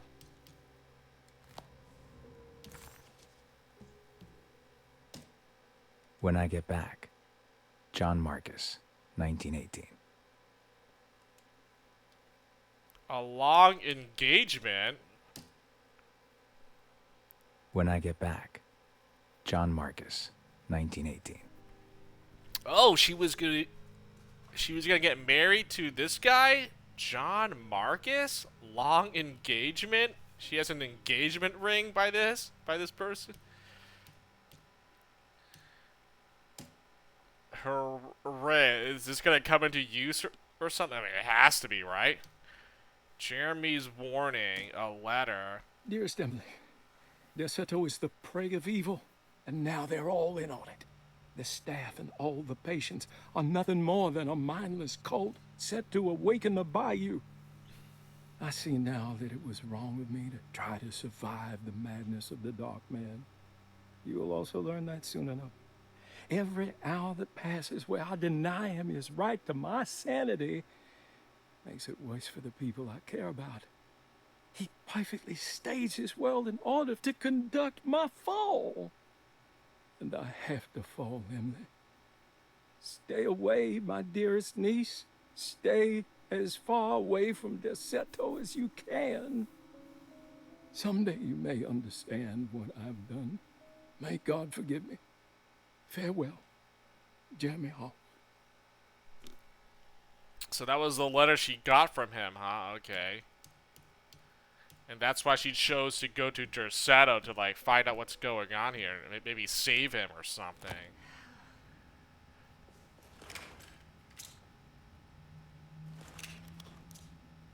Oh! I start with the handgun. Oh, so she starts with her own gun as well. She has her own handgun here. Nice. And she has a bottle, a whiskey flask or something as well. Okay. Nice.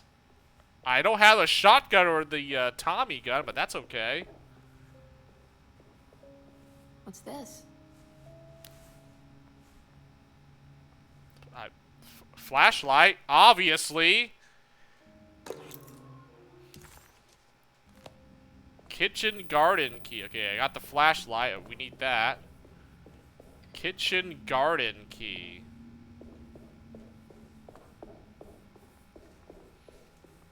I mean, this looks all similar. I've done this already. I've done this as a different character, but this is pretty much the same thing. More or less the same thing. Instead of Carnby, now we're Emily here. Oh, pistol bullet. Oh, let's go.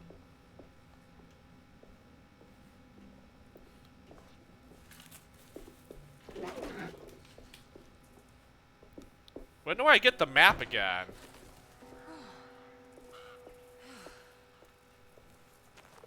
I don't think I'll be able to get in there.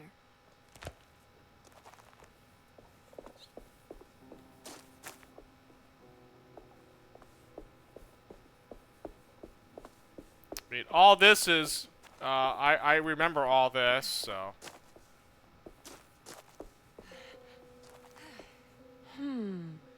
Oh, there's that thing I need to grab, that little, I think it was like part of that puzzle piece or something.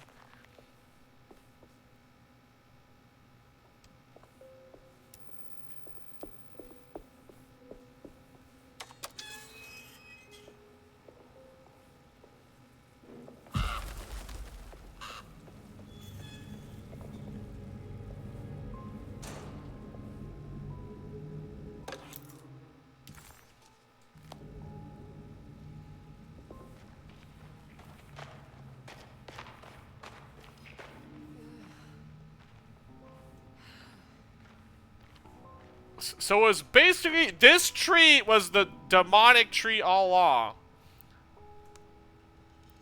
Man, how come no one not just burn down, destroy this tree completely? Like, it just possessed everyone here, so it would like have worshippers and followers. It's just like. This must be older than Derceto. They've built the house around it. Yes! It's a demon tree! Kill it with fire!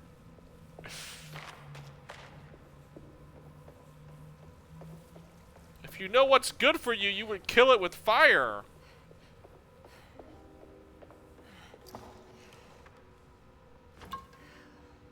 Oh, it's still a drink. Okay, so I still had a drink to get healing. All right, well.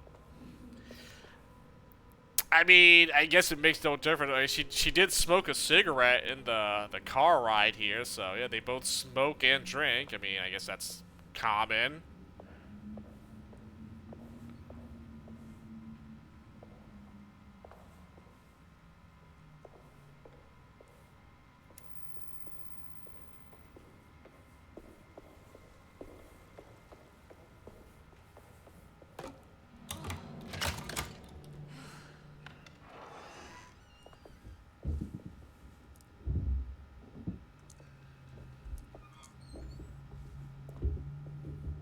Forget if there's anything else here or not.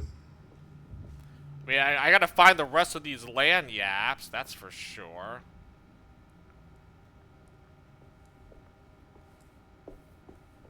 I'll just take this. Yeah, give me more healing drinks, please.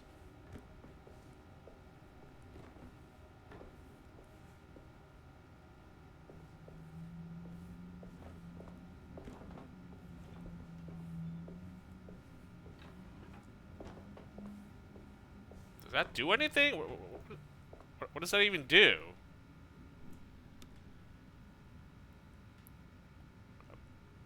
Whatever. I thought it was like a secret or something.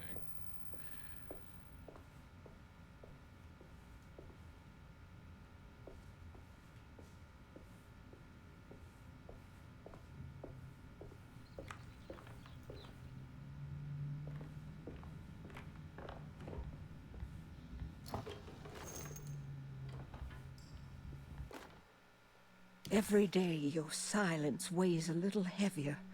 It's been a difficult year Family for everyone. Bible. Many have lost all hope. I read in the papers about people suffering. Pictures of dust-covered landscapes without a drop of water. I wish I knew if you were still tending the earth or if you had turned your back against us. I have started to look for help elsewhere. I pray you will tell me if I am going down a path that you find disagreeable. With help from Baptiste and Charlotte, I found comfort in the practice of the voodoo. I have long been skeptical Who's of that this? Caribbean cult, but Is this it's Mrs. been of Thompson, good the use to me. housekeeper? It seems all Family harmless in my Bible. book. I say some words dreamt up by the Creoles, and I carry around a small pocket of gree-gree. Nothing of this is mentioned in the Bible, of course, but the French Quarter priestess tells me it's all connected. She says the Christian God is just one more perspective on the creator of things. That's what I like to think, but the other way around, that the spirits of her faith are just aspects of you, our Heavenly Father. I am so grateful for the words you gave Mr. Hartwood. We will sing your praises at St. John's Eve. Oh. The world will be blessed soon again. Only the sacrifices of the Old Testament compare to your demands. Let it be the truth. A mother of earth, wood, and dirt. A mother of 1,000 young. Sacred sand, $1. Black cat oil, $1.50. Devil shoestrings, $0.25. That makes $2.75, madame. What was that you were telling the doctor? A goat without horns. What does that mean? Ah, you must have misheard me, madame. I said no such thing. Please. I know I don't look like any of you, but I'm devout. I'm ready to do what it takes. Do not be so eager to sacrifice the few things you have left, madam. Now please, leave my store. A goat without horns. This is definitely the housekeeper, Magdalena Thompson. That's her Bible. So she was also in on it too. She would be, I don't know, the voodoo priestess or a family Bible. That did sound like her, so it's definitely her. And she went to that voodoo priestess, bought these things for the ritual that was going to be held at St. John's Eve here. Yep. Oh man, now it's, there we go, playing a second playthrough, or rather, playing as the other characters. Now that I've beaten the game for the first time, now things are starting to make a little bit more sense now.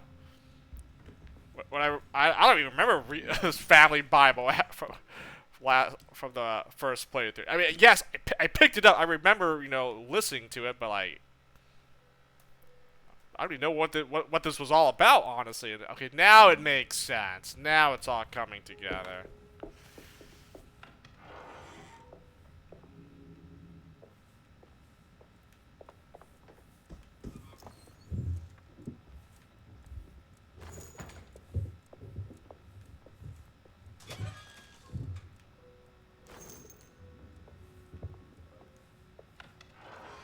Oh yeah, this is her area. The housekeeper, Mrs. Thompson. This is her kitchen, so that was probably her room. That's why I picked up the Bible in her room. Okay.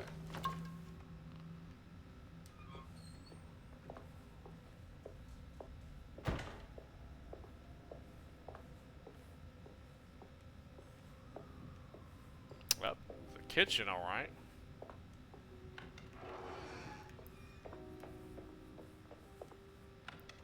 But yeah, this must have been her room.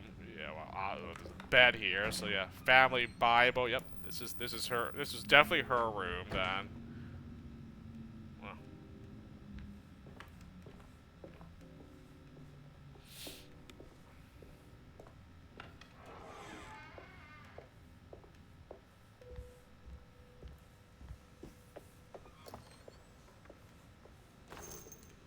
Maybe I should have played it on an easier nah. Although it would be better if I play this on easier difficulty. When I open up like drawers and cupboards or whatever, I actually find like healing or bullets and whatnot. I mean, hard is not that difficult, but still, I'm like, man, you're opening up stuff and like you find nothing. Like, we serious?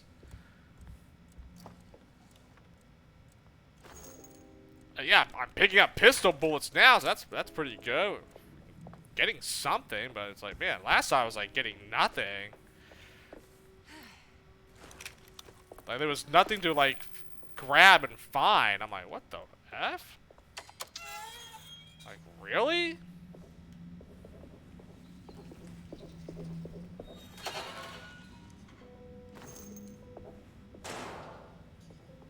I need the key.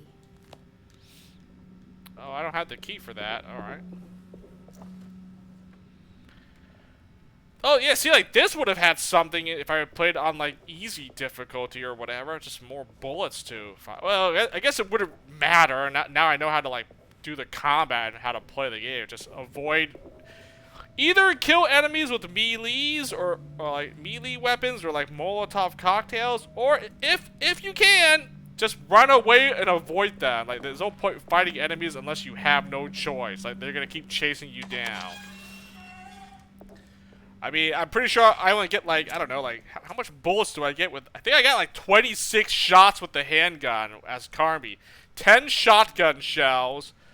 I think I had, like, 50 shots with the Tommy gun. So, yeah, I don't even get infinite ammo here. Or you can't carry that much ammo on you, so...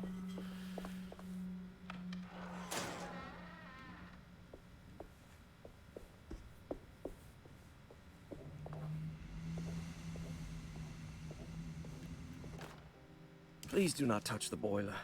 It is working after all. While the sabotage has caused a leak, only the decorative plate has been completely ruined. Let's wait for Mr. Chance to turn up and he can take a look at the leak. Mr. Waits. Yeah, look, what happened to the gardener? I think he got murdered, and then the clerk here, Paul Waits. I think the rest of the Derceto staff probably killed the clerk and the gardener. Both these guys died. We don't know what happened to them when I was playing as Carnby. That doesn't look safe. There's something missing. Well, I can't go to the boiler room. It's blocked off. So this is all the same thing. I have to, you know, complete the puzzle here, just like I did in the other as Carnby. So I guess I gotta do it with Emily now.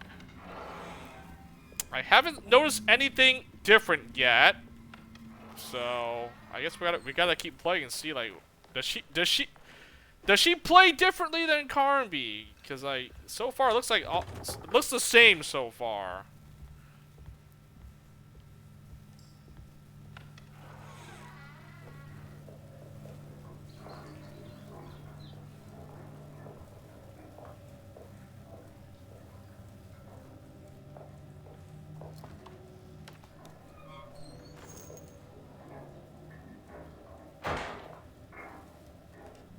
Also, where's my melee weapon? Where's, like, my shovel or, like, a pickaxe or whatever?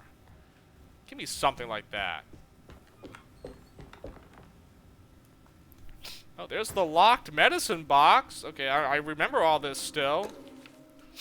Derceto floor plans. Oh, there we go. There's the map of Derceto. Piazza key. Oh, what's this? This is the nurse's room, Lottie. Sunday, June 22nd. I spent all day looking for Jeremy. I should have cared for the others, but I'm scared that he will do something irreversible. Cassandra is upset that I didn't give her the latest shipment of pain medication that Waits brought from the post office yesterday. I would have given it to her, but the company didn't send a new key this time around, so the box is just sitting there on my desk. They must have figured we had plenty of their gimmicky keys by now. I only remember seeing one lately. Grace was playing with it inside the grand parlor. Unless it turns up by itself, it will have to wait. I have to figure out where Jeremy is. I think Jack knew something. That dog of his found a strange rot permeating the house. She's showing us, he said. Like those blots and streaks of fetid rot was talking to him. With a strange rot? A dog? I don't remember a dog. They killed the dog as well? They killed the gardener and his dog? Dude. You know what? Now, if that's the case, if they killed the clerk, the gardener, and a dog, I'm okay. Okay, you know what? Maybe I take back what I said about the rest of Derceto getting killed by that demon tree. Maybe they all deserved it. Like, they were not good people at all. Like, man, dude, you killed the guy's dog? Dude, that's messed up.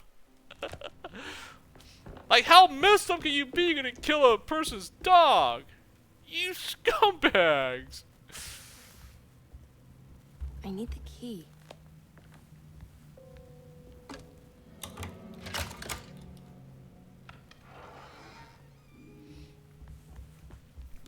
Wait a minute. This was locked, right? It's wet shut.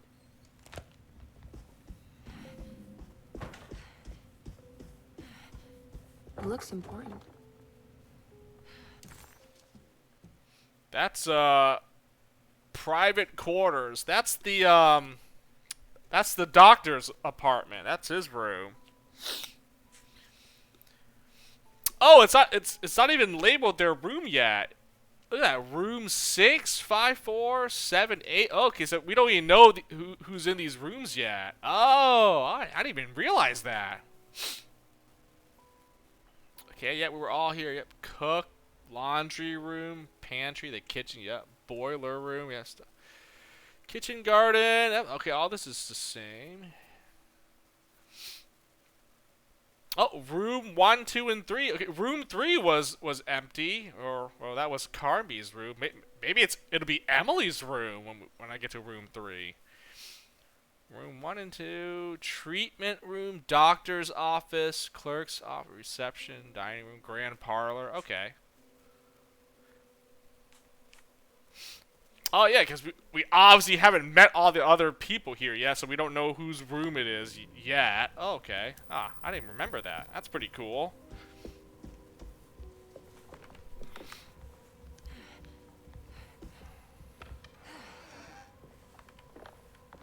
Well, there was a ladder here, but I don't have the ladder just yet, so.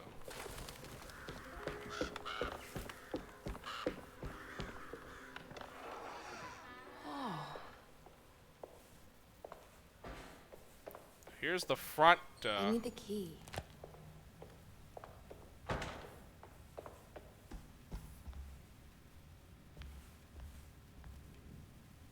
Just curious if there's anything different. I mean, probably not. Wait, don't. Excuse me? Do you know where I can find Jeremy Hartwood? Of course not. McCarthy, what are you doing? I told you not to lose sight of the girl. Don't you worry, Mags. I'll find that little rascal. Who are you people? What are you doing here? I'm sorry about all this, but I'm looking for my uncle. His name is Jeremy Hartwood. What are you doing, child? You shouldn't be alone. Go find McCarthy. Who are you? Are you here for the Fay Dodo? Go upstairs now. My name is Emily Hartwood. I'm the niece of Jeremy Hartwood. This is Detective Carnby. The police? Why are you here? No, I'm a private investigator. Sorry to bother you. My client's worried about her uncle. He's a patient here at Derceto. If you don't mind, could you direct us where to find him? No, I can't. Jeremy has gone missing. If you leave your information, I will make sure to contact you. Wait, he ran away? No, he won't leave the house. He's around here somewhere, and both of our orderlies are looking for him. That's unacceptable. Where's Dr. Gray? I want to speak with him immediately. Fine, I'll ask him. Wait here and don't touch anything. Well, this cutscene played out differently. Emily is doing more of the talking You want to see Jeremy's room? than Carnby. Can you show us? Follow me. Okay, I noticed the cutscene is different because now I'm playing as Emily Hartwood and not Edward Carnby, so now she's taking the lead instead of him. Interesting. This is different.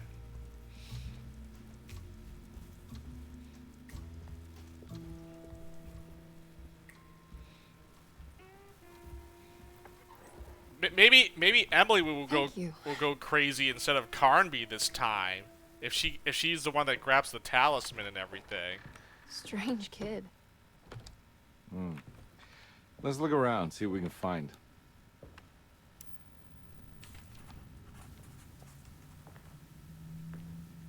I'm not done here yet.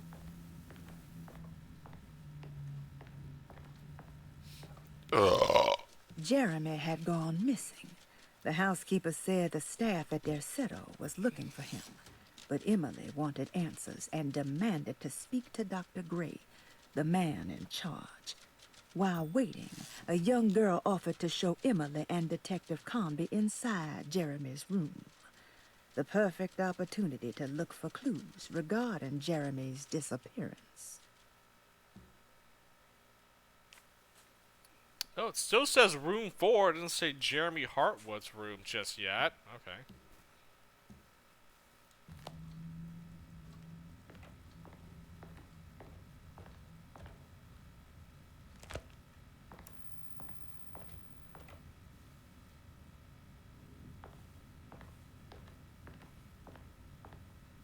What kind of stuff are we looking for? I've never been part of an investigation before. Letters, diaries, receipts, all sorts of notes.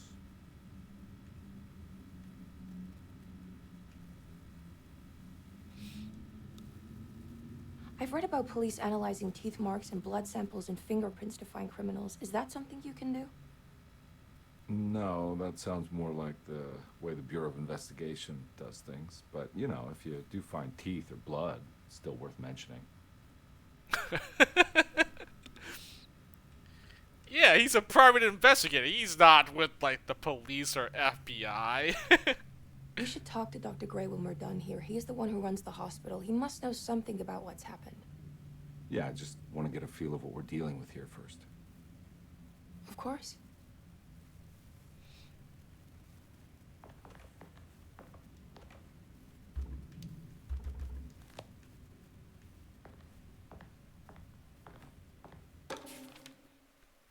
Well, I definitely need this. This is the main thing here. Commonplace Every night the book. dark man stands opaque at the threshold of my room, counting the days until my spirit spills out of my tired shape.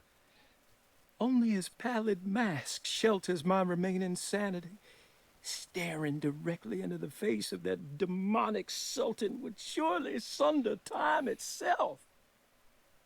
Would he have looked the same to my father as he struggled for his life? Does his veiled face haunt my niece quite the same way? I wish so that I could rest my soul in that sunburnt convent of Tarawea. Would I find you there, Juan? Or Senora Perosi, back from the beyond? Every night I hide from him, moving from one misshapen memory to another. Scenes conjured out of fantasy and delirium. Places I struggle to even paint. I wish I understood your death, Senora. Is there anything I could do for you but bury you in that bleak necropolis? So, wait a minute now. So Chapel rising Perosi above already the ledges died and the then. oven vaults shall be your Yeah, right there. sepulchre, Senora where you may rest. Perosi. So she And died? before we even got to Derceto. But her body is still here. What? Juan Luis, he's not real. He's just a part of his imagination or something. I don't know. But Perosi died somehow. But even Jerry wrote he didn't even know what happened to her. How did you first come to understand such things, Senora? How did you know that the battered boil in the basement would lead me to Lafayette Cemetery? Maybe that is Perosi, but how? She never aged? Would take me to that hateful mound outside of Claremont Harbor. Those are my memories, my past. Is there perhaps a chance, if Perosi was part of ever that so artist small, colony, for me to she see disappeared Carol and then I want that more than anything. she vanished with the rest of them and then comes let back my and she still talisman looks the take me same, there. like her age, so she never Let me aged or sit whatever. with Juan under his Bodhi tree. Despite having sold me that talisman, Miss Jackson, the voodoo priestess, revealed none of her secrets to me. That's why I had to travel to Tonka. Instead, she cruelly told Baptiste, my caretaker, that he would be betrayed and killed in the most awful way, that the one he loved would pierce his thigh with a sharp spear, and that he would be devoured by his own mother. What a terrible thing to say. Isn't that what just happened to him? He got, like, devoured and like, eaten by that demon tree or whatever. Like, that's exactly what happened to him. The people of Derceto are becoming dangerous. They do not understand what they are doing. I must do something to stop them. I tried talking to Dr. Gray, but he confuses my worries. He's caught up in treating me. How can he expect evil to be cured with medicine and conversation? The orderlies, the housekeeper, and the patients are all deranged. They will call upon evil to enter this world. Yep. All will be lost. Everything. Unless I can find the clerk, Mr. Waite. He seems to be a clear-thinking man. Maybe Beauregard. So, because they weren't in on it, Waits and Beauregard, they both died. I don't know how they died. I never got a full explanation why they died, but they were not cult members, so I guess they had to be eliminated. I don't know. Yeah, Perosi died, I guess, for helping Jeremy or whatever. Or she was really from the artist colony from all those years back, and she never aged? I don't know. That's weird. The dock man offered me a prison, and I accepted. I signed that miscarried contract. Wait, this is the same book, so yeah, this is not different. Yeah, this is all the same, basically. I found a commonplace book. What's that? A notebook with all kinds of stuff in it. Do you know a place called Tarawea? Never heard of it. Is it close? I've no idea. Just seems like it was a place Jeremy wanted to visit. Good to know. So basically, I'm finding these same key items and clues as Emily this time around than Carnby. So instead of Carnby telling Emily, like, what's the deal with all this stuff, she's now telling him what's the deal with all this stuff.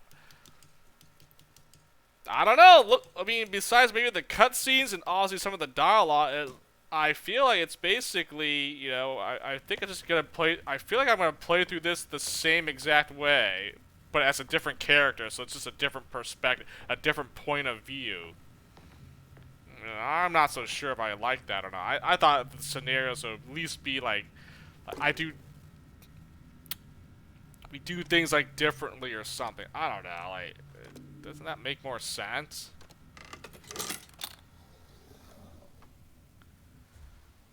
Feels like I'm just gonna be playing through the game, the same exact, like all the levels and everything, the same thing, but different character though. Have you ever seen anything like this? Looks like a talisman. You mean like this one?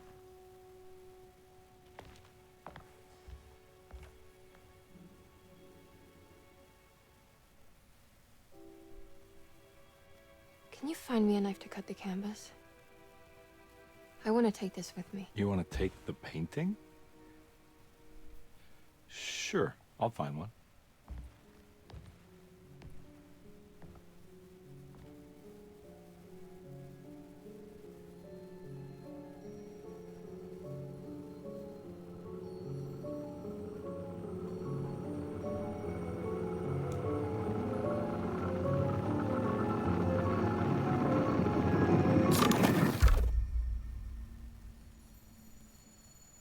I found this tube as well. Should keep it safe for you. Do you want to carry it, or should I? Miss Hartwood? Emily? I'll take it. Thank you. Oh, We're she done had here, she right? had that on her back the entire time. I'm not sure. I don't know how to do any of this. Listen, I think we should talk to Dr. Gray. He must know something about what's going on around here. Okay. Let's do that. Yeah, she had that on her like her back like all this time. I remember seeing that. Whatever that was. Oh, so she had the Come painting. on, I don't want to be here all night. So she took that painting of Jeremy with her. That's got to be important for something, then, right? Detective Carnby? Where did...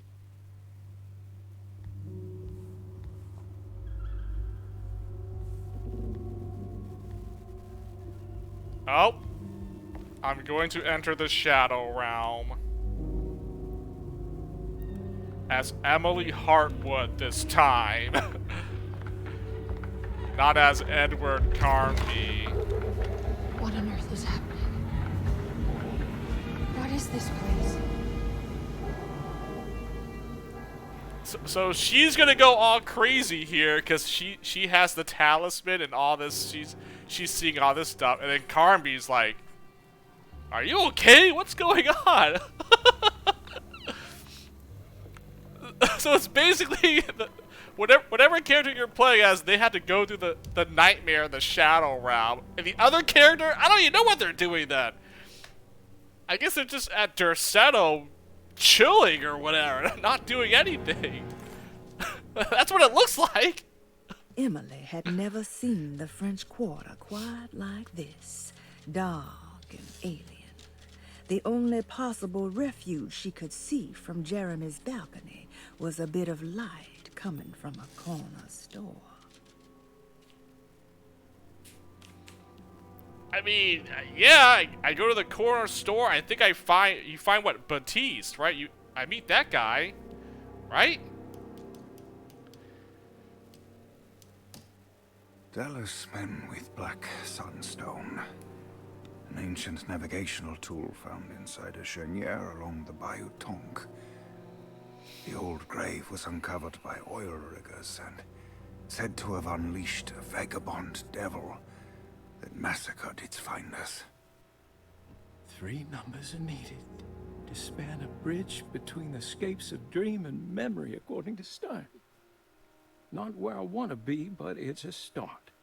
3, 5, 8. Stern, Air Stern. Oh, it was that guy, Stern. That was his name on the Greenland expedition. Dallas men with black sunstone. Yeah, that's his voice. An ancient navigation. So yeah, Stern, and then what is it? Jacob van Ostad, right? Yeah, Stern was the other guy who wrote that expedition log. I mean, I'm not sure whether they're real characters or not. I mean, it could be part of Jeremy's mind, but maybe that Greenland expedition happened, and I don't even know anymore. That's why I'm still confused as how the game ended. Like, what? Well, I hope we get like the rest, like any questions I have left by playing through Emily here, as to like what's going on in the game here, because I am definitely not sure about the story here.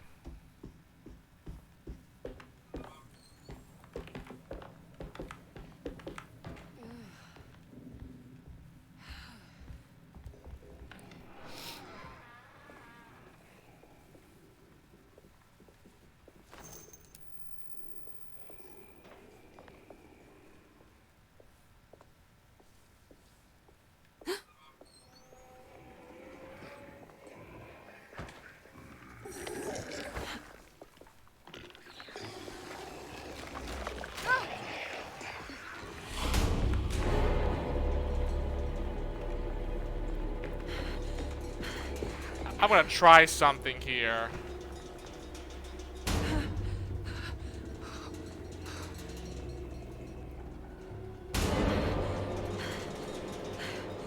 Well, I was gonna see if I could like run, like dodge and run away from this thing, but I guess not.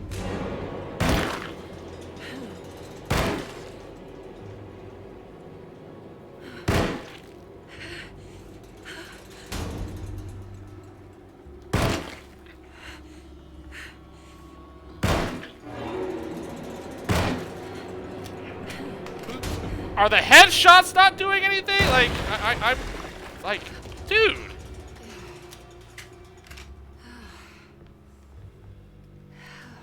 Headshots don't do anything to this thing? Like, what's going on here? Like, why did it take so many shots in the head to drop this thing?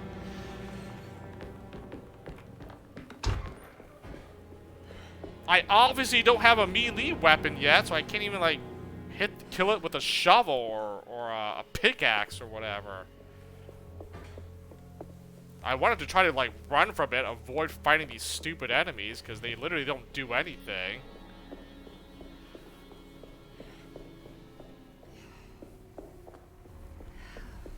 I can't go that way.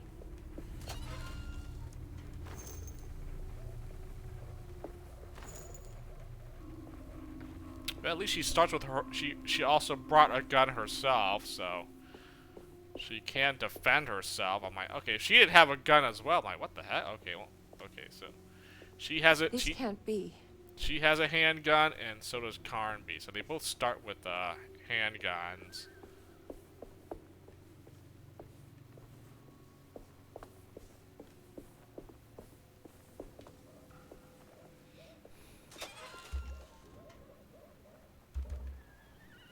Wow. Fully healed.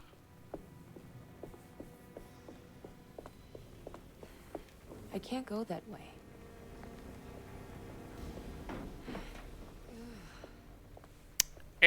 And this car is still bugged.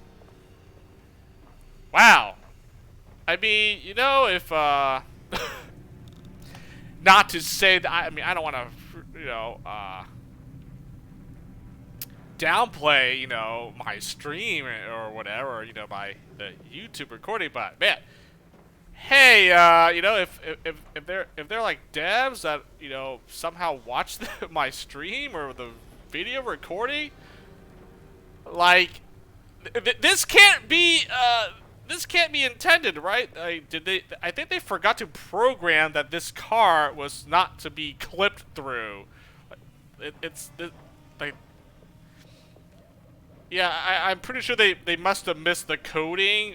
This is like should not be able to walk through this vehicle, this car here. Like, it's obviously supposed to like block your path, or you know, but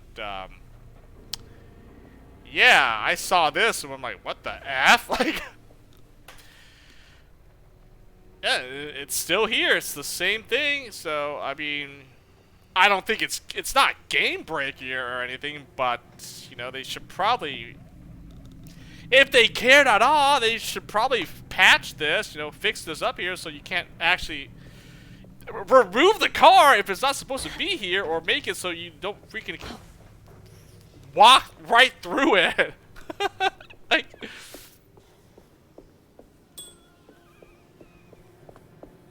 like right? Like, why should you be able to like walk through this thing? That's not supposed to be intended like that.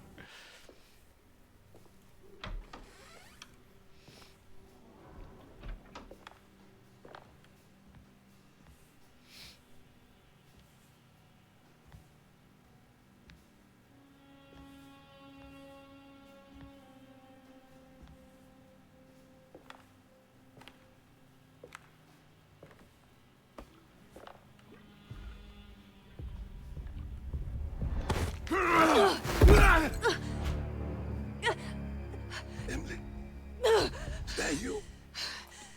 Baptiste? How'd you get here? I was back at Derceto, looking for my Uncle Jeremy. Jeremy's your uncle. I didn't know. Why would you? You're still working at Derceto? Yeah, both me and Lottie stuck around. We're real orderlies now. You remember my sister Lottie, don't you? What happened, Batiste? How are we here? You know about the dark man haunting your uncle? I'm familiar with his mental state. I think we all in his head somehow. Because these streets are real, but they're not like on any map. Nah, this is like when you remember something, but in the wrong way. Do you know how to get back to Derceto? I'm not safe here. Truer words have yet been spoken, Mrs. Marcus. Don't call me that. It's Miss Emily Hartwood. There's no reason to call me anything else. I'm sorry, Miss Emily. I'm just trying to tell you like it is. This place ain't safe for no one. There's evil hiding in the dark. How do I get back? Only Jeremy knows how. He has this juju necklace guiding him. You mean this talisman? Mm-hmm. Just like it. He says it's been protecting him ever since he got it from Miss Jackson down the street. You know where it came from? Have you been there? I was there no more than 1 hour ago looking for Jeremy. Locked it up to keep the ghouls from getting inside. You can have the key if you want. Thank you. I'll take a look. Stay safe, miss. Okay, so they both know each other from before, previously.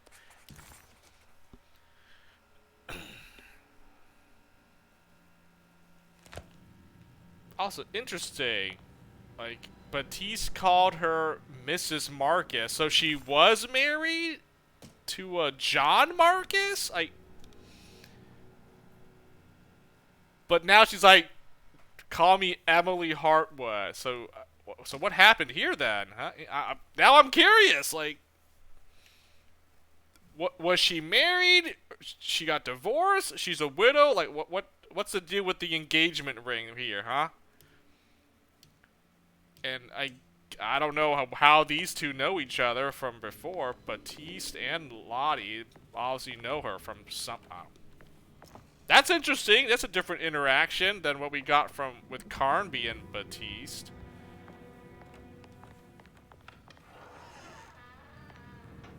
So.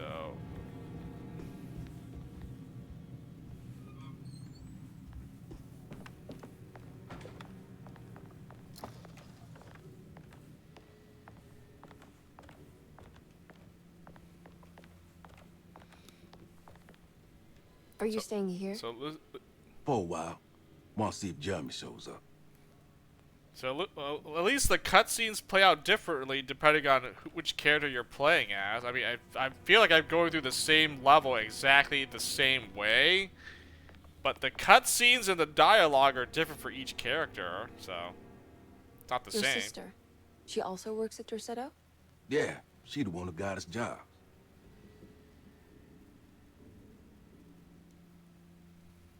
Be careful, okay? You said it, miss. Yeah, I didn't notice anything bad or evil about him. Like, why did he have to get murdered at the? Why did he and the nurse Lottie had to get like murdered, brutally killed at the end with everyone else? Like, I mean, I guess they got into the cult thing, and that was their downfall. They all got.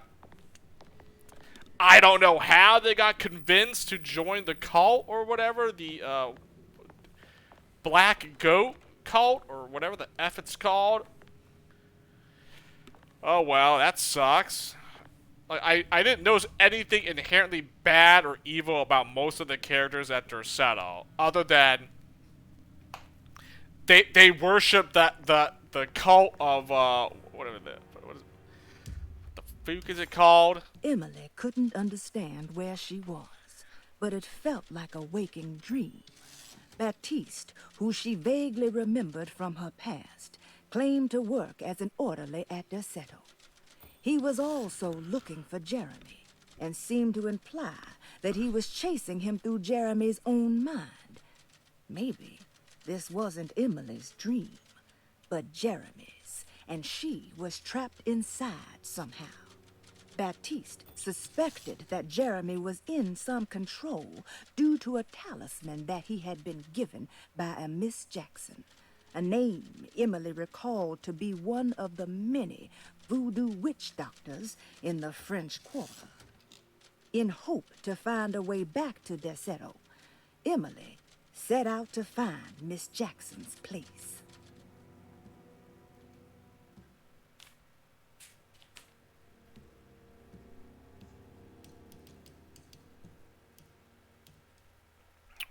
Goat without horns. Is this it? Goat without... What was this cult called again? I forgot. Freaking 1,000 young. Oh, here we go. The Black Goat of the Woods with 1,000 young. Yeah, this is it. Asleep, with anesthetized mind. Black Goat of the Yermi filtered Woods. these words from Derceto's gangrenous ground. Ever their praises, and abundance to the Black Goat of the Woods. Hear us, Mother, and take pity on us. Accept our Black sacrifice Goat of the and Woods. judge our worth. Ia Shubnigrath. Ia Shubnigrath. The Black Goat of the Woods with 1,000 young. So that's the name of this demon. Beast of Burden. What was this again? Bull worship is common throughout history. For Christians, this can be seen in Exodus when the Israelites turned to war. Death of the... The lone and the lost walk. What can be said about Jacob van Ostad? Oh, I see that. New Orleans lies southwest of Derceto. Along Derceto stands on a breeding ground for the grotesque. A temple Unspeakable devoted to Cults. Here we growth. go. This The one most too. ugly and cancerous side of nature. You may be able to shield your psyche for a while, but rest assured your soul will come to pray to that hideous god in time. That is the story of every man and woman who gather around that ancient arbor. They all croak, bark, and bleat because their own bodies are afraid and they wish to repel the evil those words conjure. Ia! Ia! Instead of that blasphemous name, they gossip in hushed whispers the name of Derceto, Astarte, and the Black Goat of the Woods.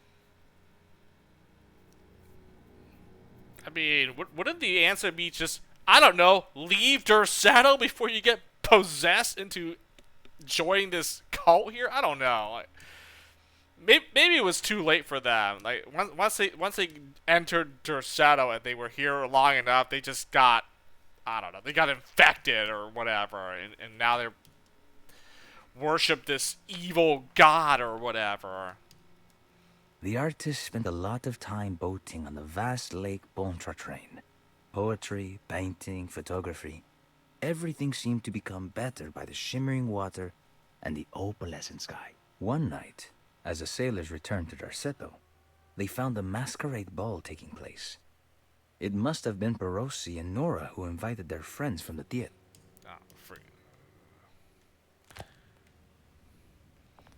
I'm trying to piece the story here. You know, I'm still not entirely sure, but I'm hoping by playing through Emily's campaign here, I figure out the rest of the story here for Alone in the Dark, because I am definitely a little bit confused.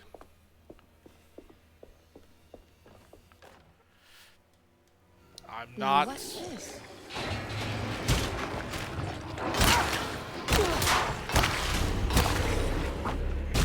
Hold for a heavy attack. Wait. My weapon broke. Wait.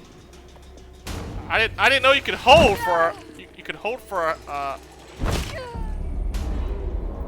I've just been spamming the button. I can hold for a stronger attack?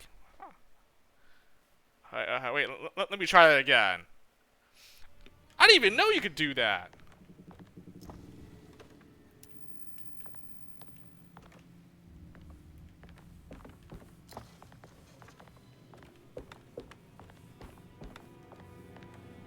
Okay, Are you staying here? For a while. Want to see if Jeremy shows up. Your sister. She also works at Derceto? Yeah. Well, at least you can skip the dialogue, so that's pretty good. You said it, miss. At least we can skip dialogue and cutscenes, so that's good. You don't have to, like, sit through it.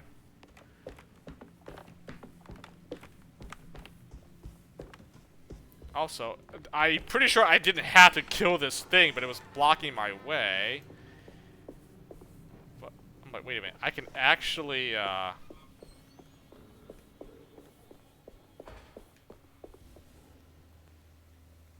could actually just, maybe just do a dodge and just get out of the way or something.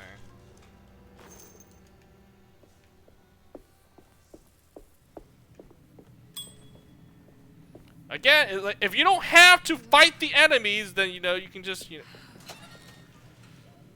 just run for your life. Oh, what's this?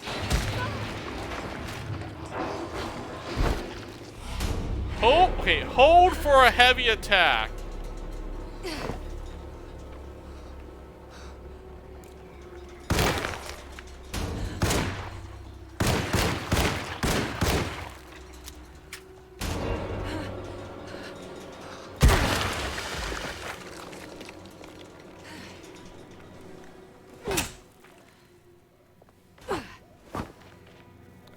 I don't notice the difference, honestly. I'm holding.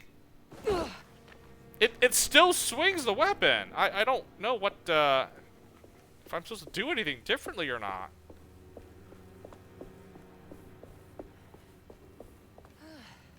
Hey, where's that extra drink that I didn't pick up? It probably despawned. Yeah, lovely.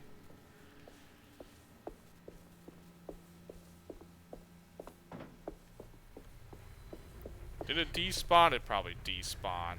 Whatever.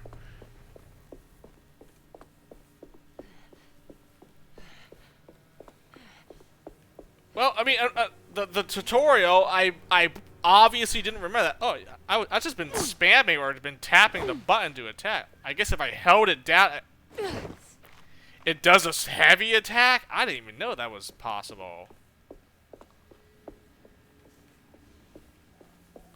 Like, what the heck? Really?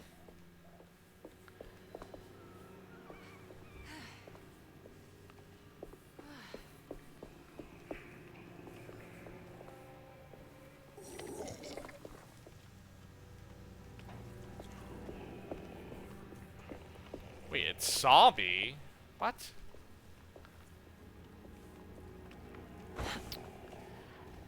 Oh, I guess once it sees you, that's pretty much GG, right? I'm just gonna run past it. There's no point fighting this stupid thing. If there was ever a point fighting these enemies, then sure. Run faster, man! You can't run any faster than this.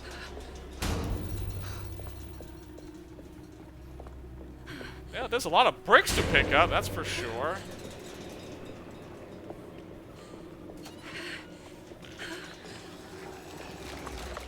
Wow, this thing caught up to me real fast, actually.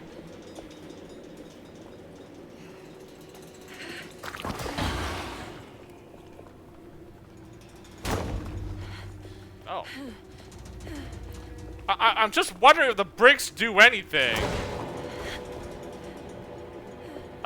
Does tossing the bricks do any damage to this? I'm pretty sure it doesn't do any damage.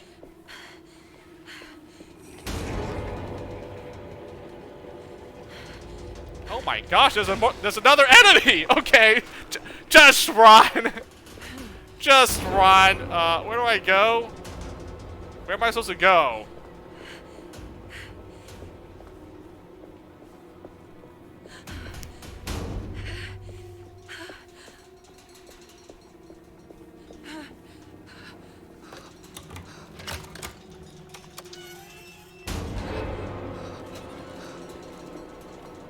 Hold on. I can't go that way.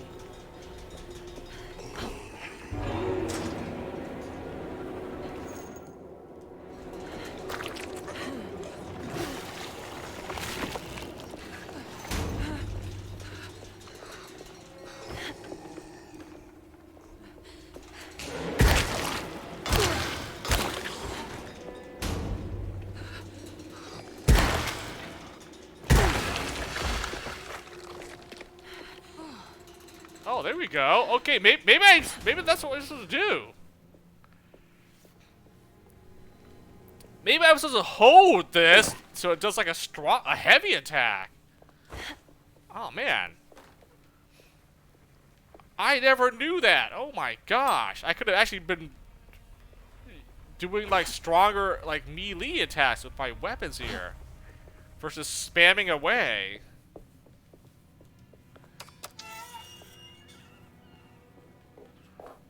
What the fuck?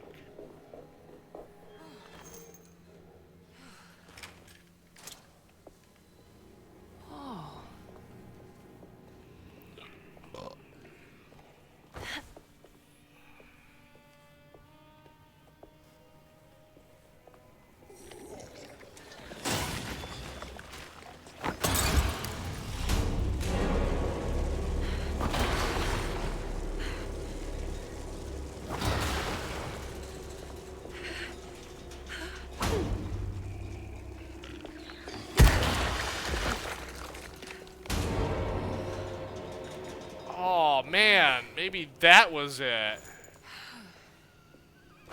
That was the play all along. Boom!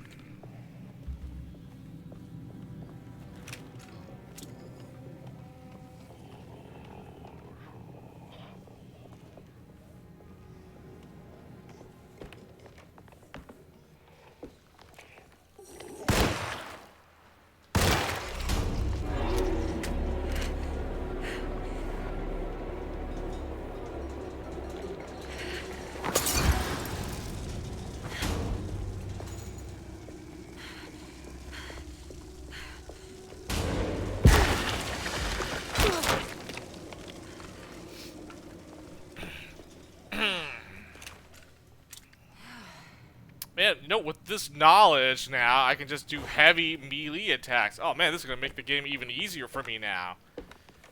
Now I know! Oh god, I didn't see this thing. Now I know the secret! God dang it, man!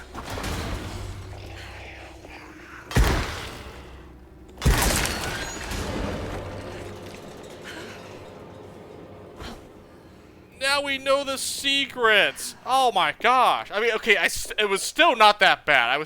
I still got through Carnby's scenario pretty easily, but oh my goodness, dude.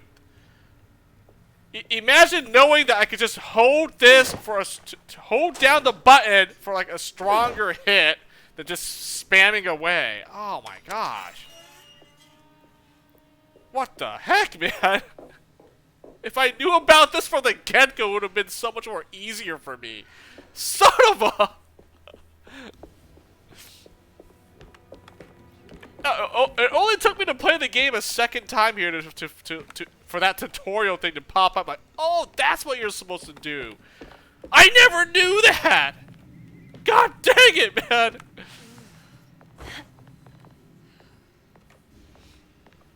I didn't know!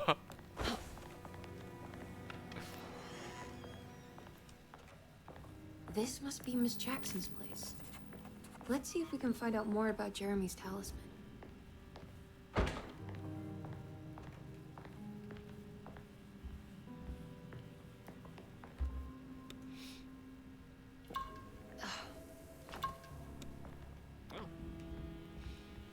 Take a drink, heal up, might as well. It looks exactly like Jeremy's talisman. So now she is the one with the talisman, not Carnby. Ah, so now she'll be able to go travel to the Shadow Realm and not him. Okay, well I guess that makes sense. Only one of the characters can have the talisman to do that.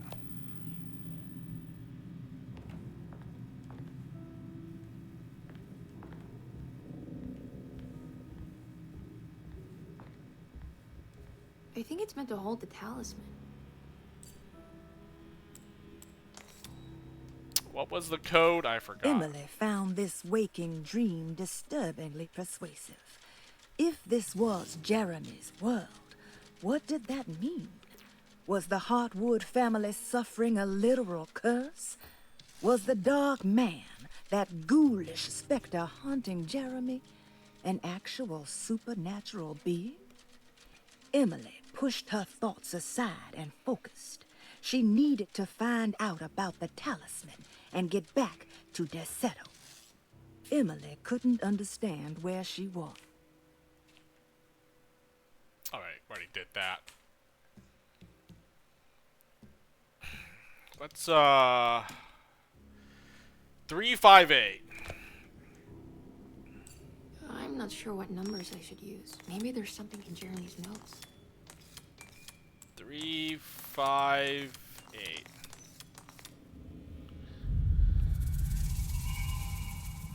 You know what? That picture in the glass.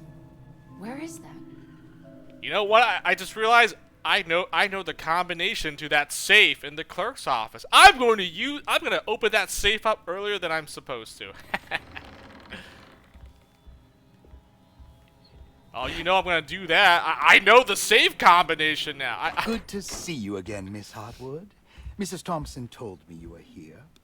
She also alerted me that you brought a detective with you. I'm very curious to hear what this is all about. You don't remember me, do you, Miss Hartwood? We met at your family's house in the Garden District, when your uncle was about to be admitted under my care. No, I remember. Sorry. I'm not really feeling well. Oh, well, in that case, have a seat. Let me make you a drink. I don't seem to have made much of an impression on you. On the other hand, I can vividly recall you and your parents. Because of our cheerful disposition, I'm sure. You are far too intelligent to think that. You come from a joyless family, Miss Hartwood. The only amusement I took from my visit was discovering that the young lady's drink was an old-fashioned. Very astute. Is that supposed to make you seem attentive or intelligent? Whatever you prefer.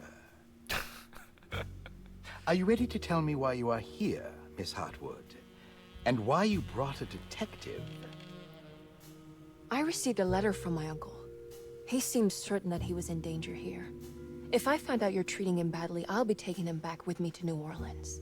Really? Is he going to live with you in your tiny garçonniere?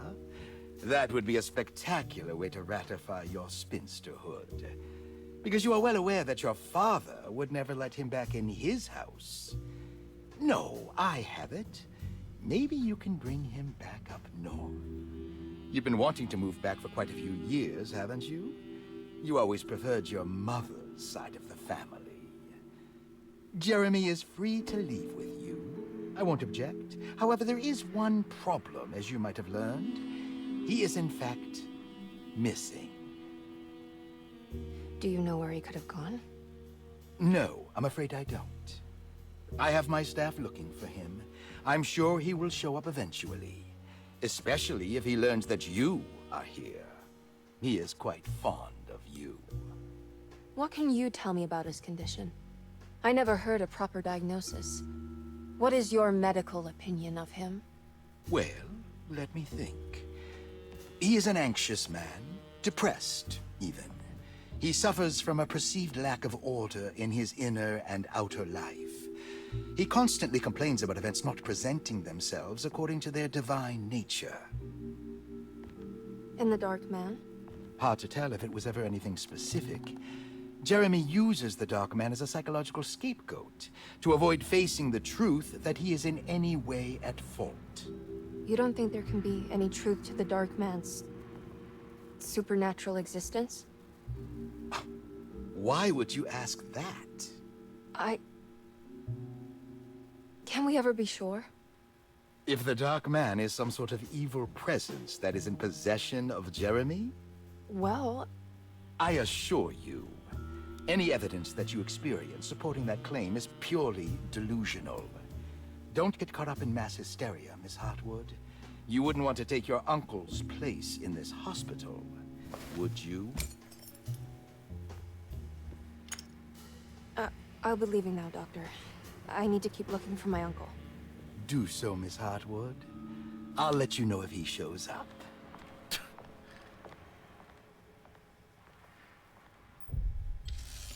Well, I do like that the cutscenes are different for the characters, so you kind of, I guess you'd learn a little bit more about the story. You just have to play both characters, basically. Detective Carnby.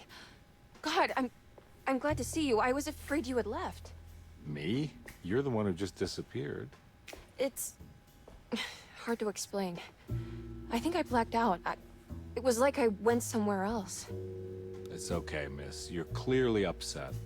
No, I don't know what's happening. This is a very stressful situation for you, I understand. Ugh, no, you don't understand. Just take a deep breath. Why don't you sit down, smoke some of the Perique? If you want, I could even drive you back to New Orleans. I just want to have a talk with Dr. Gray first. I want to stay. I found a talisman just like the one in the painting. I think I might be able to figure out where Tarawea is, where Jeremy wanted to go. That's great. Just stay out of trouble, okay? Let me handle the investigation. I'm not crazy, Detective. Not yet. Okay, catch you later. I see what's happening here. You just have to play the game a second run as the other candidate just to know, like... If a talisman like this can open up doors between the French Quarter and Derceto, then maybe Jeremy is hiding in some strange other world. Like Tarawea, the place he mentioned in the book. No matter where he is, it's clear that my search won't be limited to Derceto.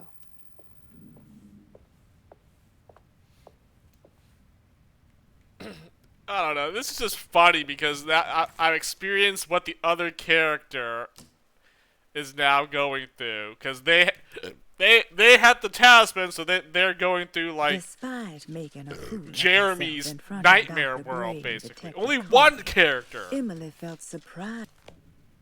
Only one character is. Both of them can't, so now she's the one that's going all crazy and everything, and he's like the calm, chill person right now. Whereas when I was playing as Carnby, Emily was the calm, chill person, and he was like going crazy or something. Now Emily's gonna go crazy, and Carnby's like, "What's wrong with you?" Oh man, I don't know. I guess you play it the second time through, it just now seems funny and hilarious. Like, even if I'm going through the same exact thing, like the levels, everything the same, but it's just from a different character's perspective, at least I guess it's still something different, because I'm gonna find out things that I didn't find out when I was playing as Carnby, as Emily. I have to, right? They're not gonna experience the same exact thing. Like the cutscenes are obviously gonna be different when she meets all the different characters here, right? Like, look, she knew who Batiste was, and yes, she did meet the Dr. Gray previously. So, whereas Carnby, he never met any of these guys yet, so it was like his first time meeting all these characters. Like, they get introduced to Carnby, but like Emily knows like a couple of them Paul, already. you're right about the plates on the boiler and the clock. They have been sabotaged, and I think I know who did it. They have something to do with Jeremy's episodes and how he seems to disappear at night. Right now, it's important that you keep an eye out for any of the pieces. I want to find out if I can repair the plates. Let me know if you find any of them. Lottie. Tell Lottie to take a look at the well in the kitchen garden.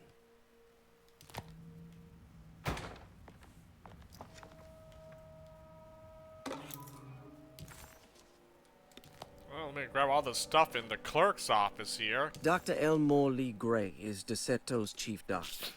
Accounting and all administrative work is handled by me, Paul Waits. I better find out what happened to Paul Waits is responsible playing for the as household. Emily here.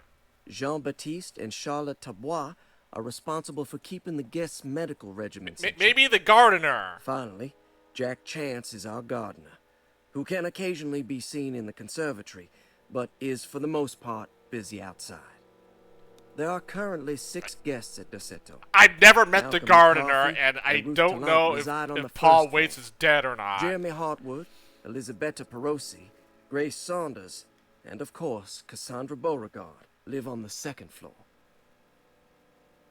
And those are all the patients, right? Yeah. Empty room. I like that. Number 3, empty room. like, what happened to the clerk and the gardener? We never saw what happened to him. I think I might have saw the clerk, his body, but it wasn't confirmed that was him or he was dead. Never ever saw the gardener, so we don't even know what happened to this guy. All the patients, yeah, they were pretty much all accounted for, right? I mean, I think I saw Perosi, she was dead in her bedroom or something. And then Beauregard, I think we saw her dead body in the cemetery when I was in the Shadow Realm. But, again, not 100% confirmed if that was her or not. Carmi didn't mention anything about her dead body, so maybe Emily saw that and might bring it up or something, but technically I didn't really see Beauregard. We didn't confirm she died. Perosi, yes, I saw her body. I remember that. But yeah, she was already dead, according to the note that Jeremy wrote, that she died for whatever reason, so I don't know, we'll figure out what happened to Perosi. But I'm curious, why did Beauregard? How did she die? It says she died from suicide, so she killed herself. I'm not convinced that's true. But I guess maybe we'll find out what happened to Cassandra Beauregard. I want to know what happened to Paul Waits, Jack Chance, and Cassandra Beauregard. I mean, they're dead and or missing. I'm not sure. But something that we did never see them. We never get introduced to them, so... Saw your notice in the boiler room. You should know Mr. Chance won't be coming back.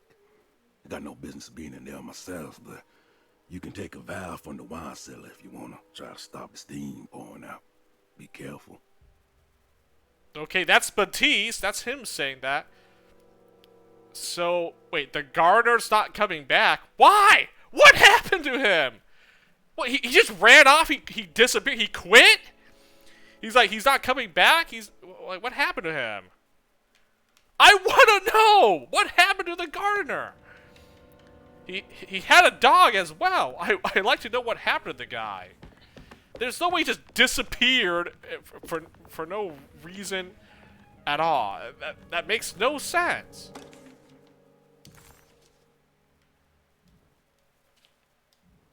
Cassandra Beauregard, the beloved author. Very exciting, isn't it? What do you want to put down for reason for admission? What her agent told us. Cassandra suffers from writer's block and needs to finish her moving picture script before the end of June.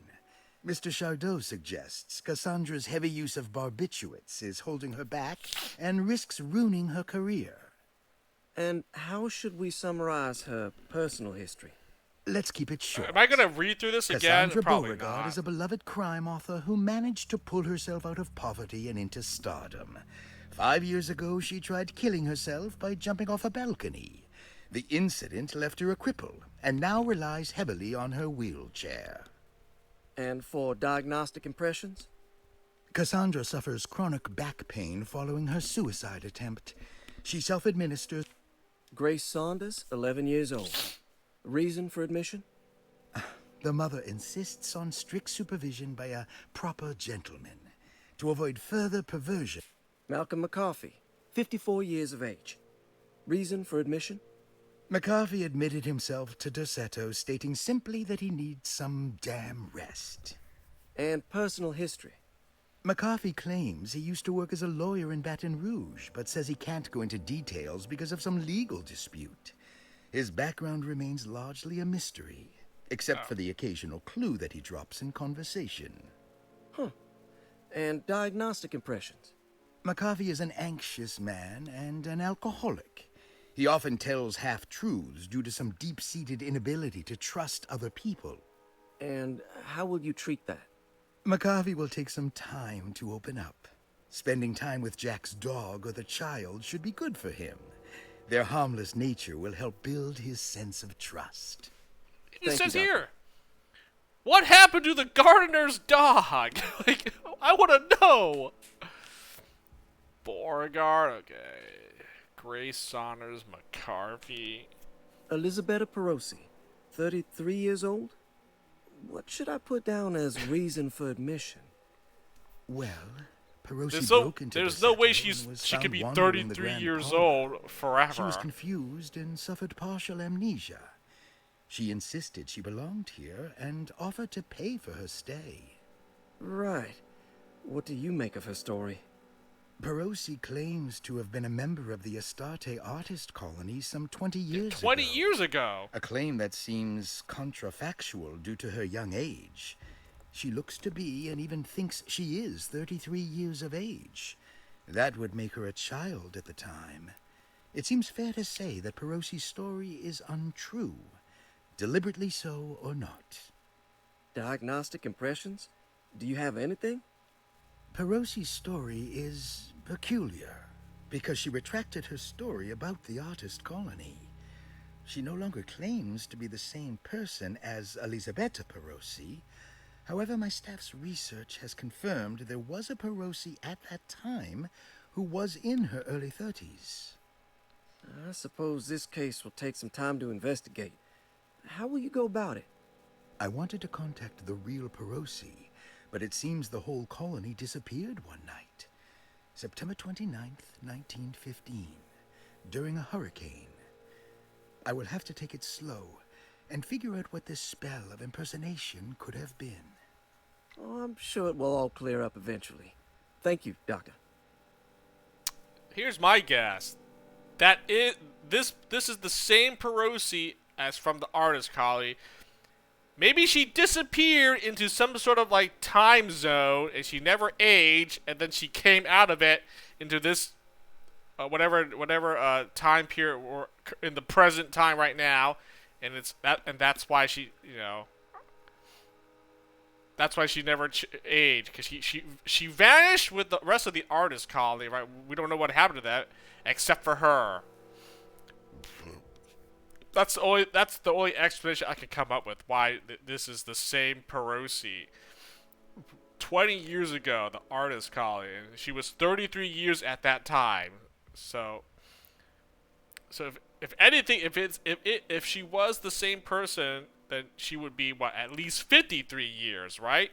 53 years old. If that event happened 20 years ago, she was 33 during that time, so she had to be older then, but she didn't, so yeah, maybe she got sucked into another dimension or whatever, and yeah, where she never aged or something, and then she got out of it into the present time period this game takes place in, and boom, that's the best one. That's the best explanation I could come up with. Ruth Talon, 29 years of age. Reason for admission? Ruth's father wishes that his daughter be removed from New Orleans nightlife for the foreseeable future. He fears that her overly free spirit is tarnishing the family's reputation. Sounds simple enough. Personal history? Ruth comes from considerable wealth. Her family owns several hotels and restaurants. Unlike the rest of the family, her sense of adventure has taken her around the world, including France during the Great War as a photojournalist. The last decade, she has provoked many rumors of being a debauched flapper, bordering on nymphomania. And diagnostic impressions? Despite her father's frivolous reasons for her to be admitted, Ruth does seem to provide an interesting case. She is refreshingly open and doesn't shy away from talking about her life during the war or her continuous celebration after returning to the States. She is admittedly a sexual deviant and feels no remorse. And her treatment plan? Simply staying at Derceto should do wonders for Ruth. If not, at least for her family's reputation.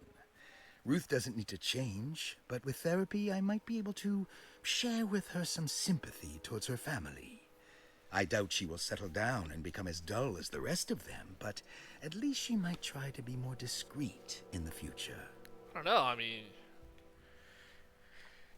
did she try to flirt with Carnby? I never really got that sense that she was, I don't know, maybe she did, I don't know. feel like some of the characters could have been a little bit more fleshed out, right? I feel like they weren't given enough screen time to really like know like the characters, like their entire like backstory and their lore. Interesting. It's all the patient files except for Jeremy's. Looks sturdy. Doubt I'll be opening this. Nope. I know the solution. I have the solution. Okay, I don't know it right in this moment. I had to go back in my VODs. But I'm looking this up and I'm opening this safe right now. Oh man, I don't want to look through my VODs right now. You know, I'm probably gonna wrap up the stream soon. You know, we got to chapter 2. You know, chapter 1 was pretty quick, so yeah, chapter 2 is gonna take a while. I remember chapter 2 being quite a long one. Then chapter 3 was fairly short, and then chapter 4 is that. Well, chapter 2 and 4. And, well, I guess that's it. And then chapter 5 is just literally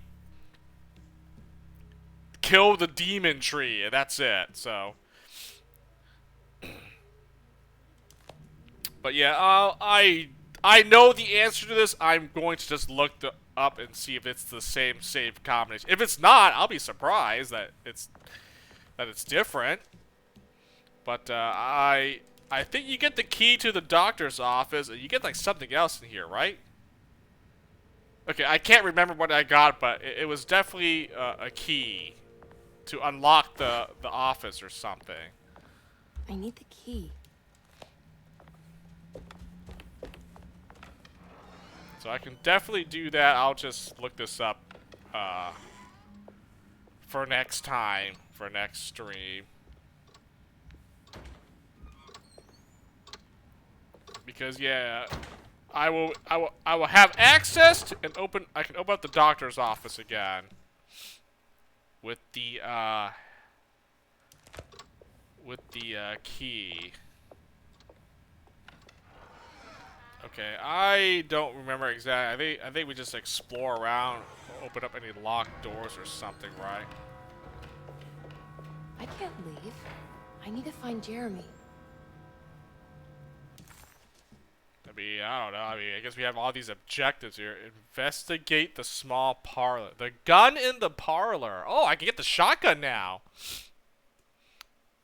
Oh, I guess I should probably go grab the shotgun.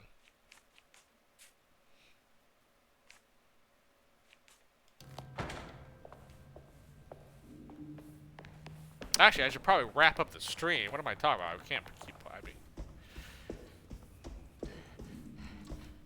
what's that stain? Looks like some kind of rot.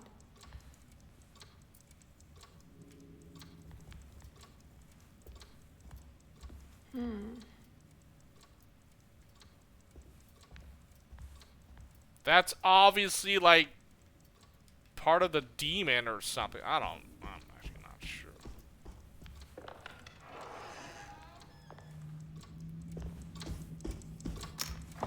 This must be the clock mentioned in the commonplace book. This looks like the thing that held the talisman in the French Quarter, but it's broken and missing some pieces. I need the key. Got the key for these.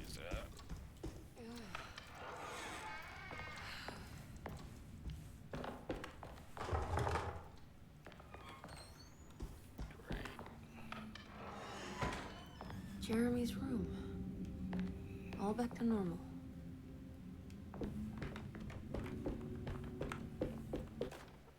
Emily's here. Also, who made this painting of her? I know whose voice that is. That's Grace. Oh, she made the picture. Grace drew that picture of Emily. Emily's here. She didn't mention anything about her picture. Oh, okay. Whatever. It's a clue or something.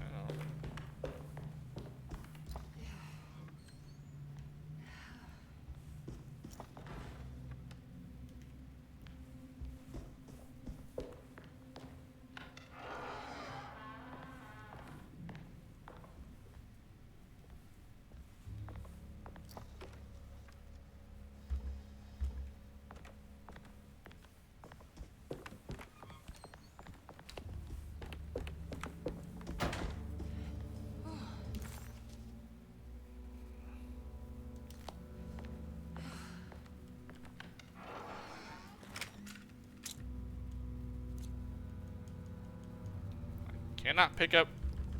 Oh, I... Can't pick up any more pisto. Great. Lovely.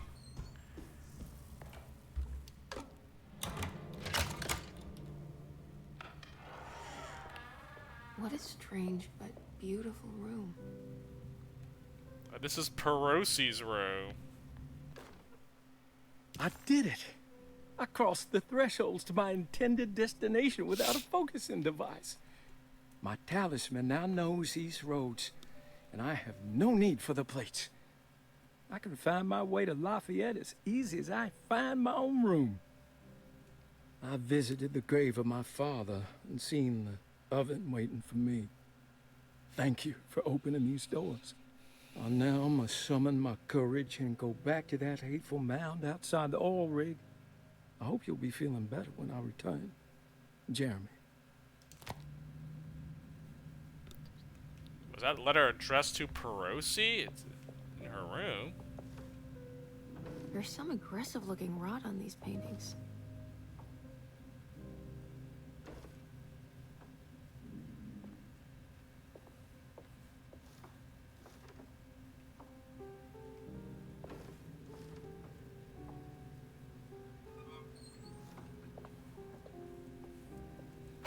Wait, I don't want to do that because it's probably gonna take me to the shadow The round. Astarte Artist Colony. I'm pretty sure they had a Mardi Gras crew called the Pirates of Pontchartrain when I was a child.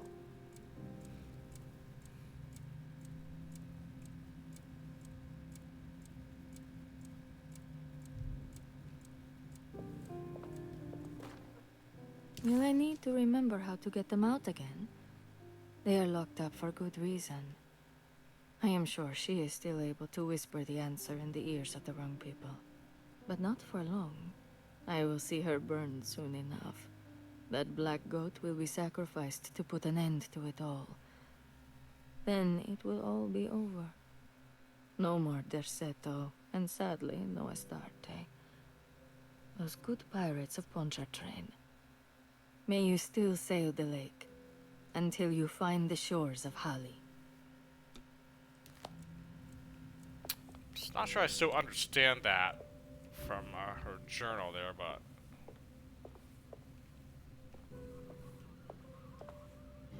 Are these zodiac signs?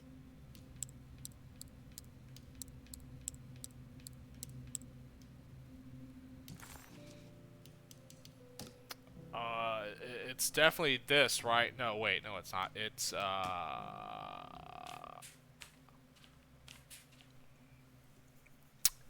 that one, right? The, 2 Ebony Age thing?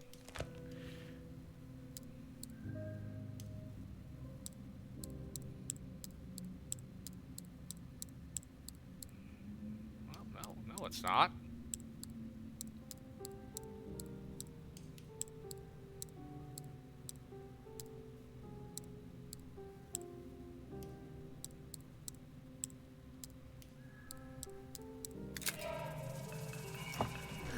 Here we go. I did the solutions for these. Now we just have to either I remember what it was, or I'm just gonna brute force them all. The simple astrology cipher was a favorite among the artists who lived in the house 20 years ago. They easily turned into numbers when needed, but also acted as signatures for the members, as there were only 12 of them. The old clock was an intricate machine with eccentric astronomic motifs, but nothing appeared particularly unusual to Emily. But then she discovered a large decorative plate that reminded her of Miss Jackson's ritual bench, where she had configured the talisman to open the door back to Derceto. The clock's plate had unfortunately been sabotaged, but if she could piece the plate back together, she figured she would be able to repeat the procedure and maybe open up to another world.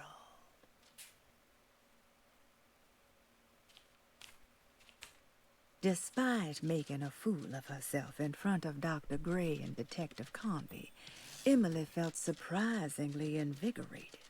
She felt absolutely sure that it was her manipulation of the talisman that had brought her back to Derceto. Jeremy mentioned 2 items in his commonplace book that somehow connected him to 2 more dreams, or whatever they should be called. If Jeremy had 2 more worlds open to him, then maybe he would hide there if he was scared. Or maybe he found a way to Tarawea, the place Jeremy so desperately wanted to visit. Excited to follow up on her clues, Emily set out to find the old clock and the boiler.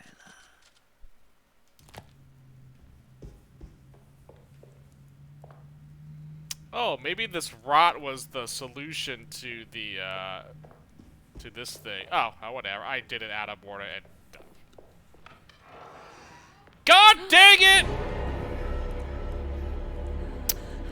It sent me to the Shadow Realm. Okay, I did not... That's not what I wanted to do. Fook! I didn't get my shotgun yet! No! No! Wait, am I in the Shadow Realm? Maybe I'm not in the Shadow Realm.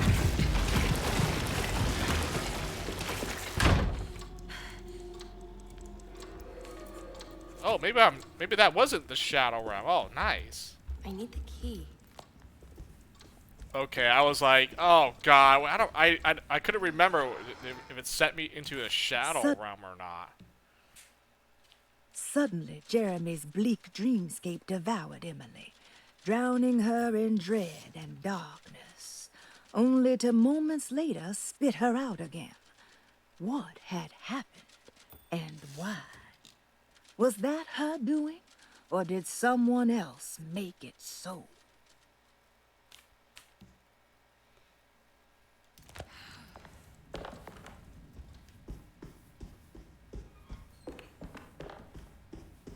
Okay, thank goodness that wasn't it. And it's locked. Okay, never mind. Like, I forget what I did. I think if I do the talisman thing, then I get transported to that Shadow Realm or whatever. Okay, as long as I don't do that, then I think we're good. I also said I was gonna stop playing, but I want to try to make more progress here. I need the key. Oh wait, was the broken plate for that clock or? I thought it was for the boiler room. I don't remember what this plate was for. I think it was for this clock actually.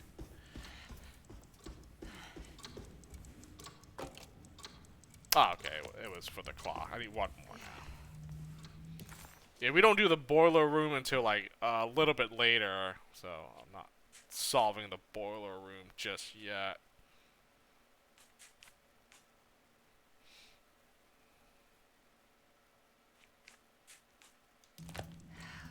I guess I need to grab the shotgun because I got the lanyard, so I can grab the shotgun in that kitchen or whatever. I forget where it was at. Pantry or something? I don't. Where's it at?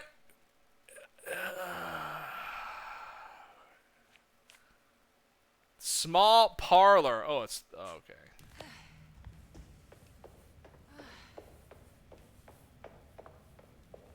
I need the key.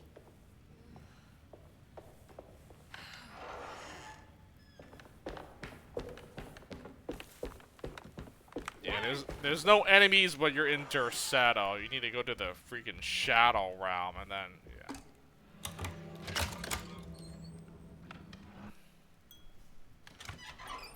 Oh.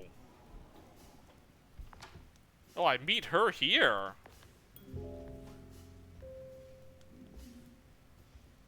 Well, this is different.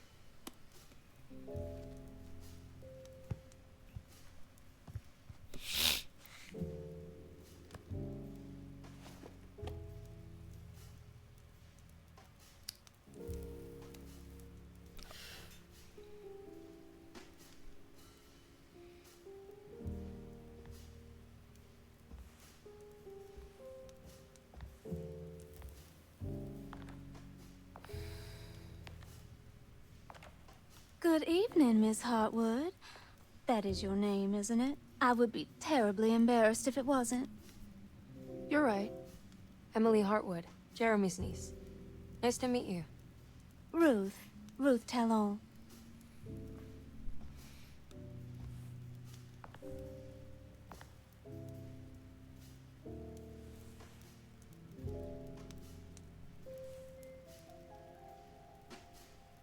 Is that Perique you're smoking? How terribly quaint. Maybe so, but I like it. Would you care to share some? That smell is making me feel very nostalgic. You gotta smoke? Got gum.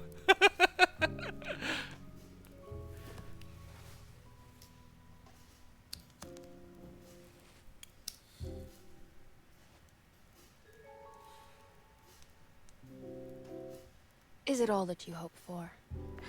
I enjoy your light mockery, Miss Hartwood. I can tell we would make great friends. How flattering. Too bad you're locked up in this place. Your insincerity is really refreshing. I wish you were mad as I am. Then you could stay. Give it a few years and I might just be. Lunacy is one of my family's few privileges. Oh, good. I'll be looking forward to it.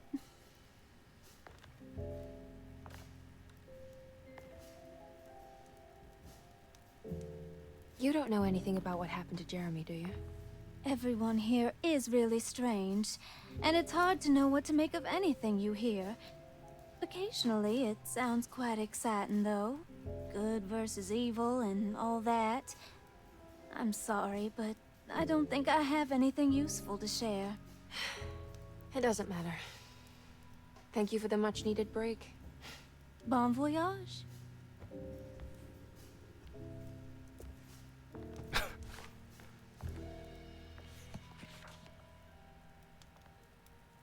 Perique. Oh, that's the brand of the cigarette they were smoking. I don't know. I don't.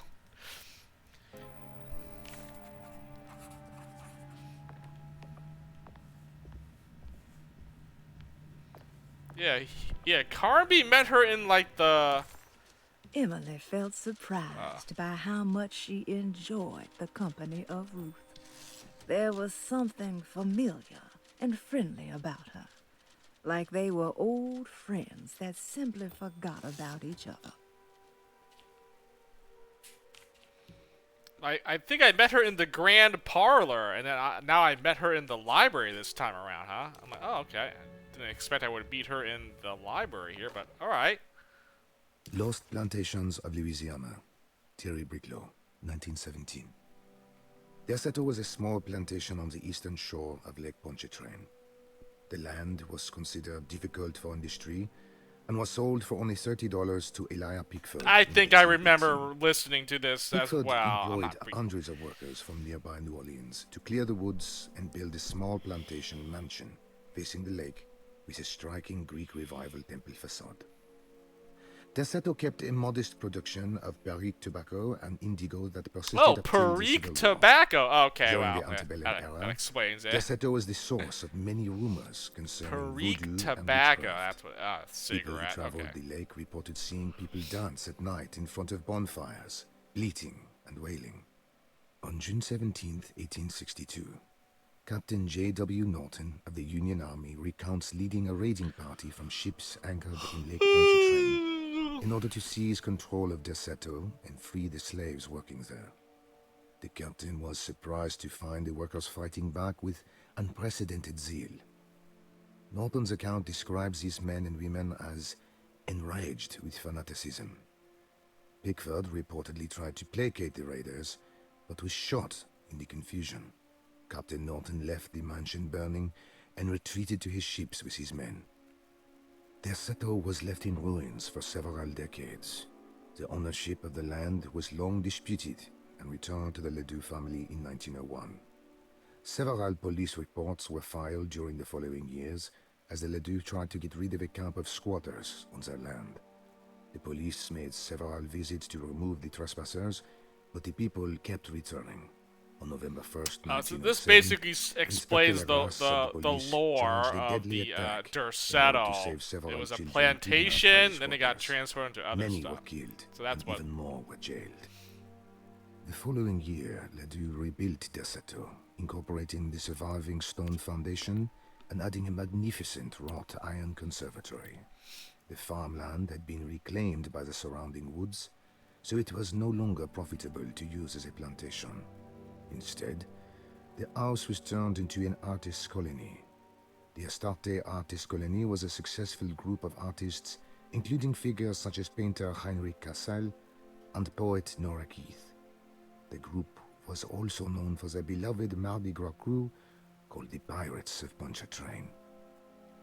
On September 29, 1915, a tropical hurricane tore through Louisiana, causing Lake Pontchartrain to flood New Orleans. Due to the remote location of Derceto, it took almost 2 weeks for outsiders to learn that the artist's colony was abandoned. The 12 residing artists had all vanished without a trace. The empty mansion of Derceto still stands on the shore of Lake Pontchartrain, with much of its temple facade intact. The Ledoux family currently has no intention of repairing the house.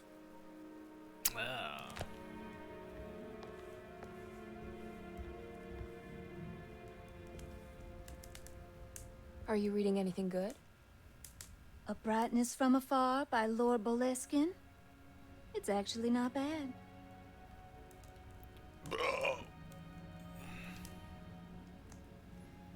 You know where Detective Carnby is? Oh, you don't need him. You're doing fine. Apparently so. You don't need the other character because you're not playing as them, so they're not doing anything at all. I should probably go. Until next time, chérie.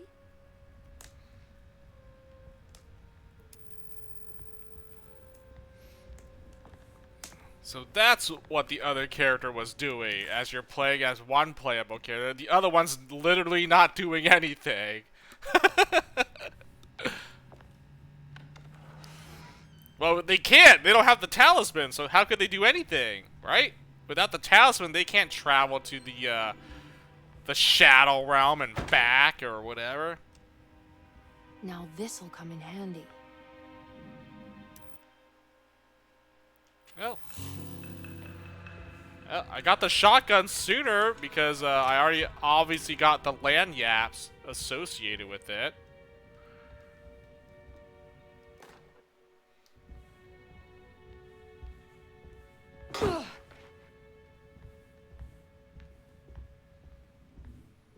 It's wet shut.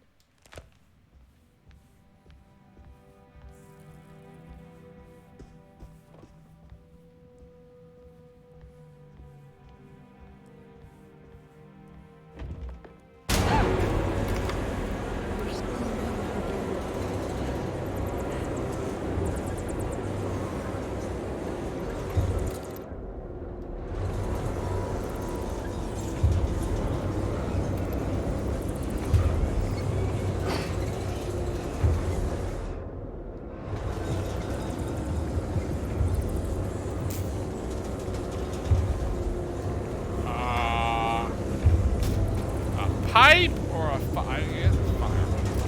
Matter. Oh, I got the bolt cutters. Oh, that's what you needed here, huh? Bolt cutters. Oh.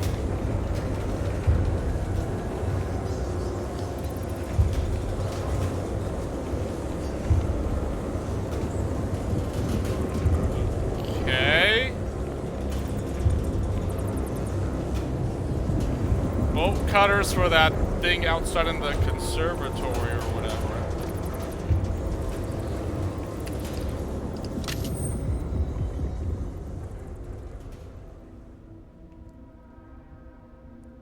I don't understand what's happening. Oh, I do, because I already done it before. Wait, where am I going? I need to stop. Okay, let me see. We're done with the small part for investigate the well. Repair. I need to repair the clock. That's what we need to do. Repair the clock. Oh, she's gone. Alright, she... It's blocked. What? I can't go back there? Oh, never mind then, I guess.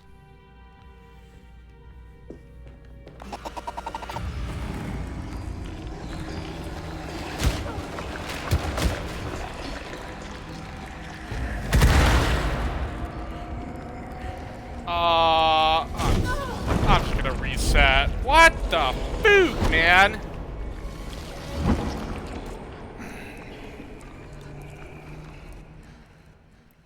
By the time I realized I got ambushed, oh, it's like freaking lost like half my health already. F you. I think I saw a Molotov cocktail as well. It's blocked.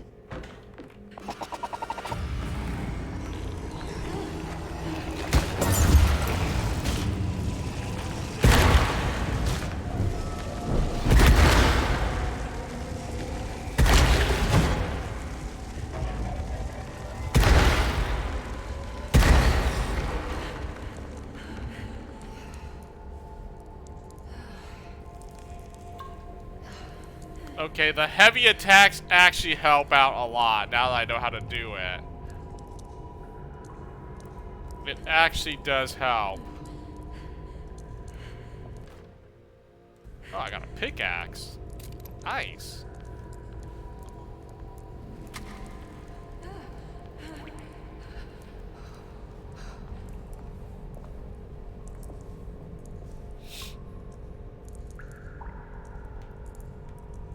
Oh.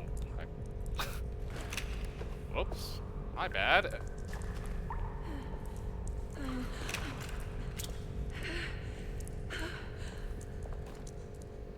Fire poker, pickaxe.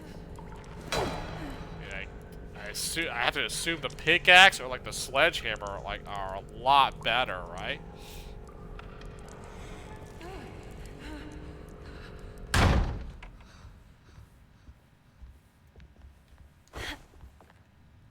Okay, that wasn't so bad.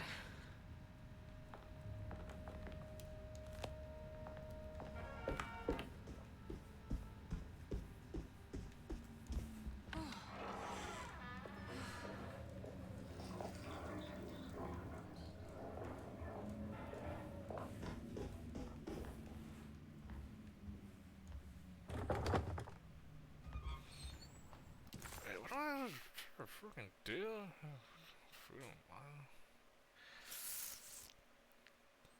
What's the go? Oh, kitchen garden conservatory. And the solution to the thing. Okay, what am I doing, man? I said I was gonna stop. I can't, man. I mean, it's already. I wouldn't say it's late, but you know, it is getting a little bit on the late side here. What's that stain? Looks like some kind of rot.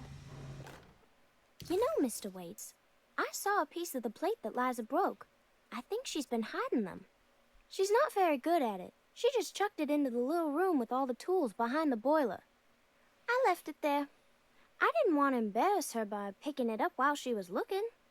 We went upstairs instead and played backgammon. I let her win, because she's so unhappy. The piece looked like the one on display in Cassandra's room. You know about that one already, right? Or is your eyesight really that fuzzy?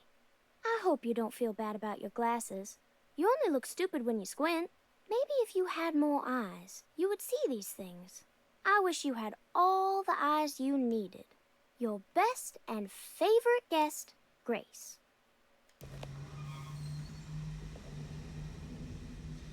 It's another one of those plates for the talisman. It's also broken and missing some pieces. I can't do anything. Something missing. Can't do anything with the boiler until we get the missing valve and pieces to those plates to do that. So we can't do anything else here.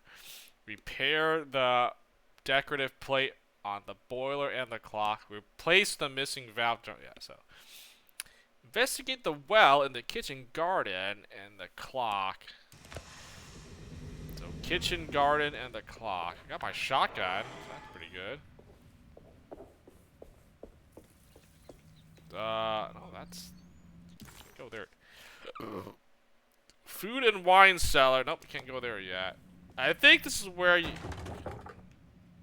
Oh, I can't go in here anymore, can I? Oh, I guess not. Well, the housekeeper shoos you away if you try to enter that place again.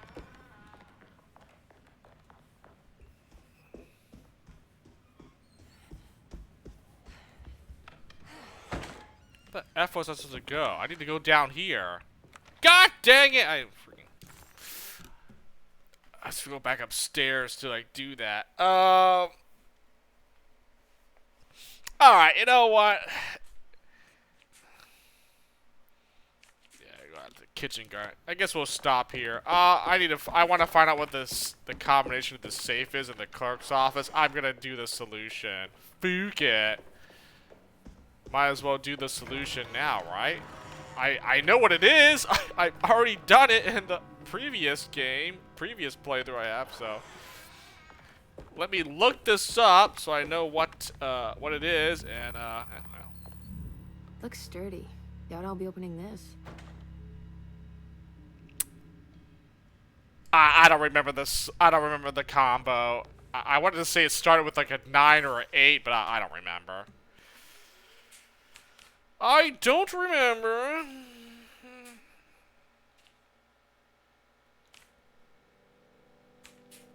So, yeah, I guess we'll stop here for now. I mean, got to chapter 2. I mean, I'm making good... I mean, I want to find the rest of these land gaps. Let's try to complete the rest of these. So, I need to still, like, make sure I explore and search every nook and cranny. Otherwise, I miss those things. I don't finish it, so... oh, I guess we'll just save this one, right? The Coast of Greenland. I'm just gonna overwrite this. Fuck it. We got to the end as Carnby. Now I need to get to the end with Emily here.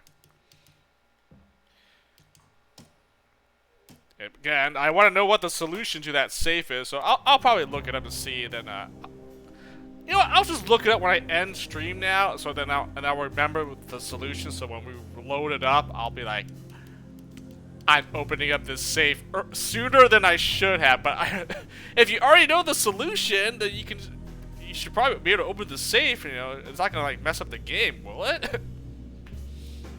If it lets you have access, and you can like, if you know the answer to that safe, might as well open it up then. So yeah, I guess we finished up Carnby's campaign. Now we're starting Emily's campaign. I should be able to get through this a lot quicker since I know what to do for the most part, unless there's like a new, unless they add something new that you couldn't do as Carnby playing as Emily here. But the levels or like what I'm doing, the order I'm doing it in, it looks the same as I was playing as Carnby. So the only difference is, you know, her perspective of it, and you know, obviously the cutscenes and the conversation, the dialogue she has with all the different characters here. But it looks like I'm doing the same thing, but as Emily now instead of Carnby. I guess that's why I was like curious. Like, man, as I was playing Carnby's scenario, like, how's it different from Emily? Like, oh, okay, I see what they're doing. Whichever character you play as, they get the talisman to travel to these different like dimensions. Well, not dimensions, but they get to travel through like these different areas that I guess it's part of Jeremy's.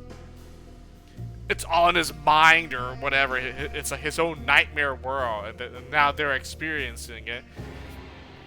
Because I guess that talisman that you have helps you to get there, and the other character can't go there because they don't have the talisman, so they don't even know like about the freaking Shadow Realm or whatever. They're not fighting off those weird demons and creatures that I'm fighting, so which then makes me ask, like, then what is the other playable character doing when you're not playing as them? Like, they're literally not doing anything. They're just in Derceto. AFK! They're not doing anything. I don't know. It just seems so dumb.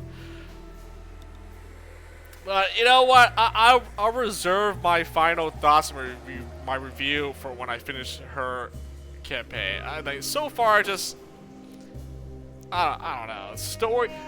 Like I said, I'm confused how the story ended. I'm not even sure if I fully comprehend what just happened. But let me play the other character here to the end, and then maybe my unanswered questions are answered playing through her campaign. So